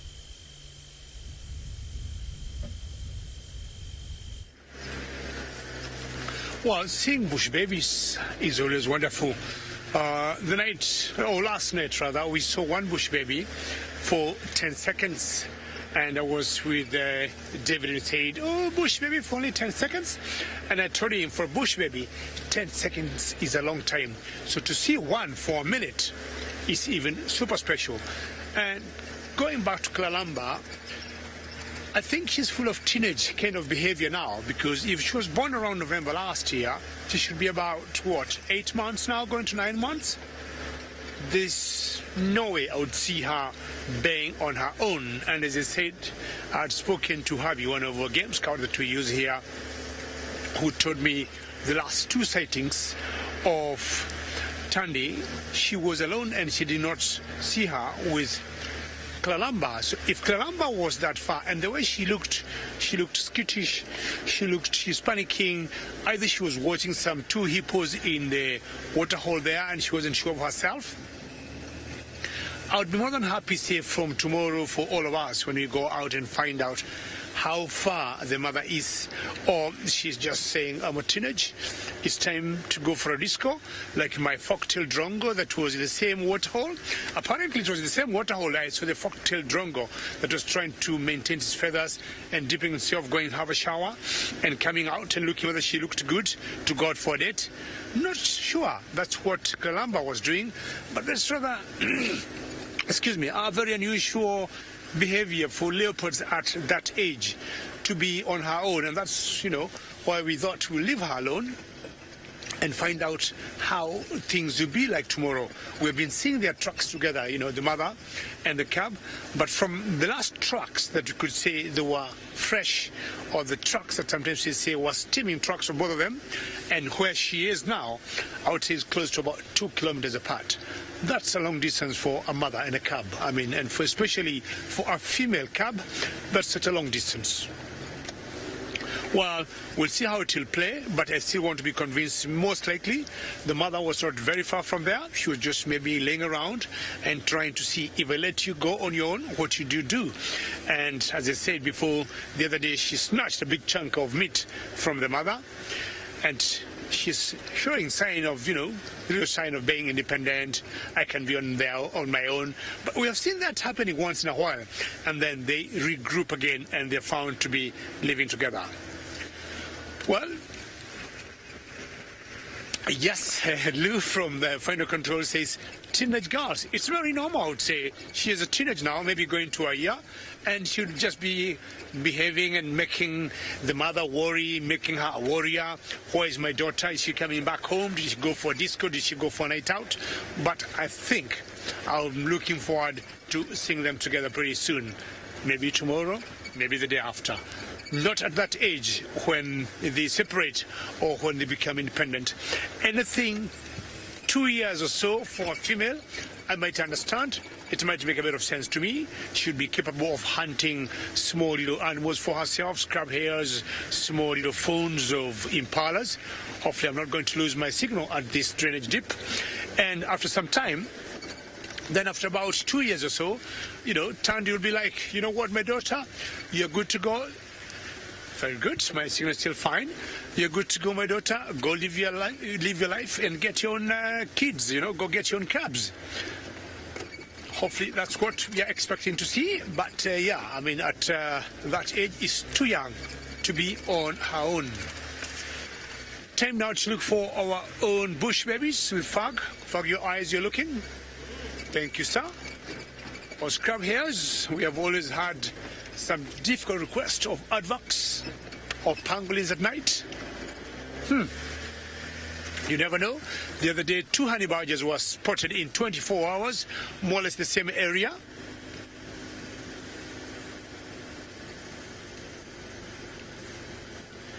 Joe, you're asking, is the hair the same as a bunny or a rabbit? Scrub hairs are different from rabbit. And bunny, I think, is just like a name that have always been used, for example, during Easter. So you'll get rabbits are much bigger and the scrub hairs are much smaller. And you see more sometimes during the day rabbit, and scrub hairs will always come out at night. And they got much bigger ears, smallish, and tending to jump around when they move, where rabbits may walk just like a small little antelope. That I would say could be the difference between the two. All right, hopefully you're going to see a scrub here for you, Joy, and show you one. Show you why they're different from rabbits. If you're lucky, this is the time they normally come out. They're very nocturnal. And let's find out, Steve has a nocturnal bird. Yes, we do. I have not seen one of these in the longest of times. How many of you out there know what this is? There's obviously a little owl. Have you seen one before? You often just hear them. Don't actually see them. Well done, Lou. Too easy for you, hey? Too easy for Louise. Anyone else? Quickly hashtag, I know we don't have much time left. Hashtag Safari Live if you know what owl this is. It is a small one and quite common in the area, but we don't often see them. We often hear them, but you don't see them.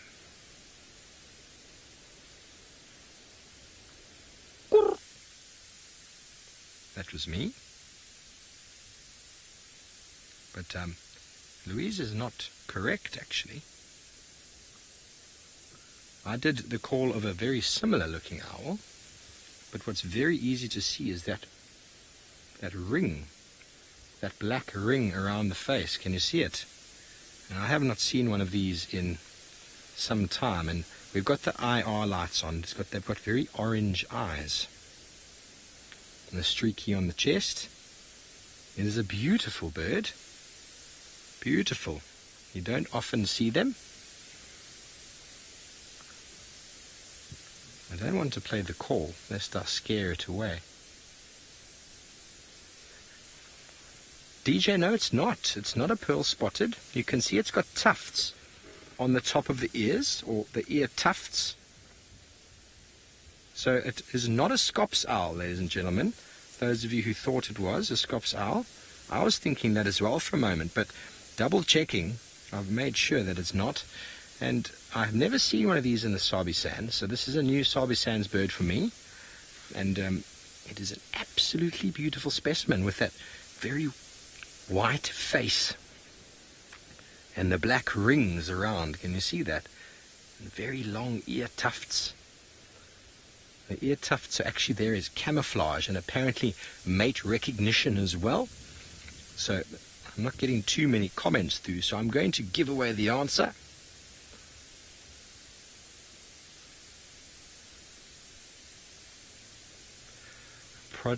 Project Alpha, you are almost 100% correct.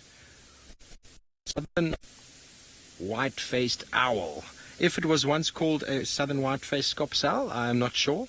But what a beautiful specimen. Indeed. Look at that. And it is moving its head around, trying to triangulate the sounds on the ground. And what a way to come to the end of the Safari Live evening. As I said, it's my first time seeing one of these in Djuma. I've only seen 2 before in my life. Arizona lady, yeah, the eyes do make it look a little bit scary. But what you kind of seeing, that reflection, it's not really, it's not exactly what I thought before lucidum, but it's kind of the same thing when if we shone a light at an animal, it would reflect the eye back, and that's because the tapetum lucidum is absorbing as much light as possible to enable these organisms or these animals to see in very dark conditions. You can see how far around it can turn its head. Doesn't have to move too much. Very, very camouflaged. I'm super happy. Senzo, have you seen one of these before? First time for Senzo. I wonder how many of you out there is your first. Because it's not easily seen. What a marvellous afternoon. The leopards have been giving us the run around. Well done to David for finally finding a spotted cat. But my highlight indeed, apart from this beautiful owl, that's about even at the moment, the owl and the kill we saw with this southern red-billed hornbill.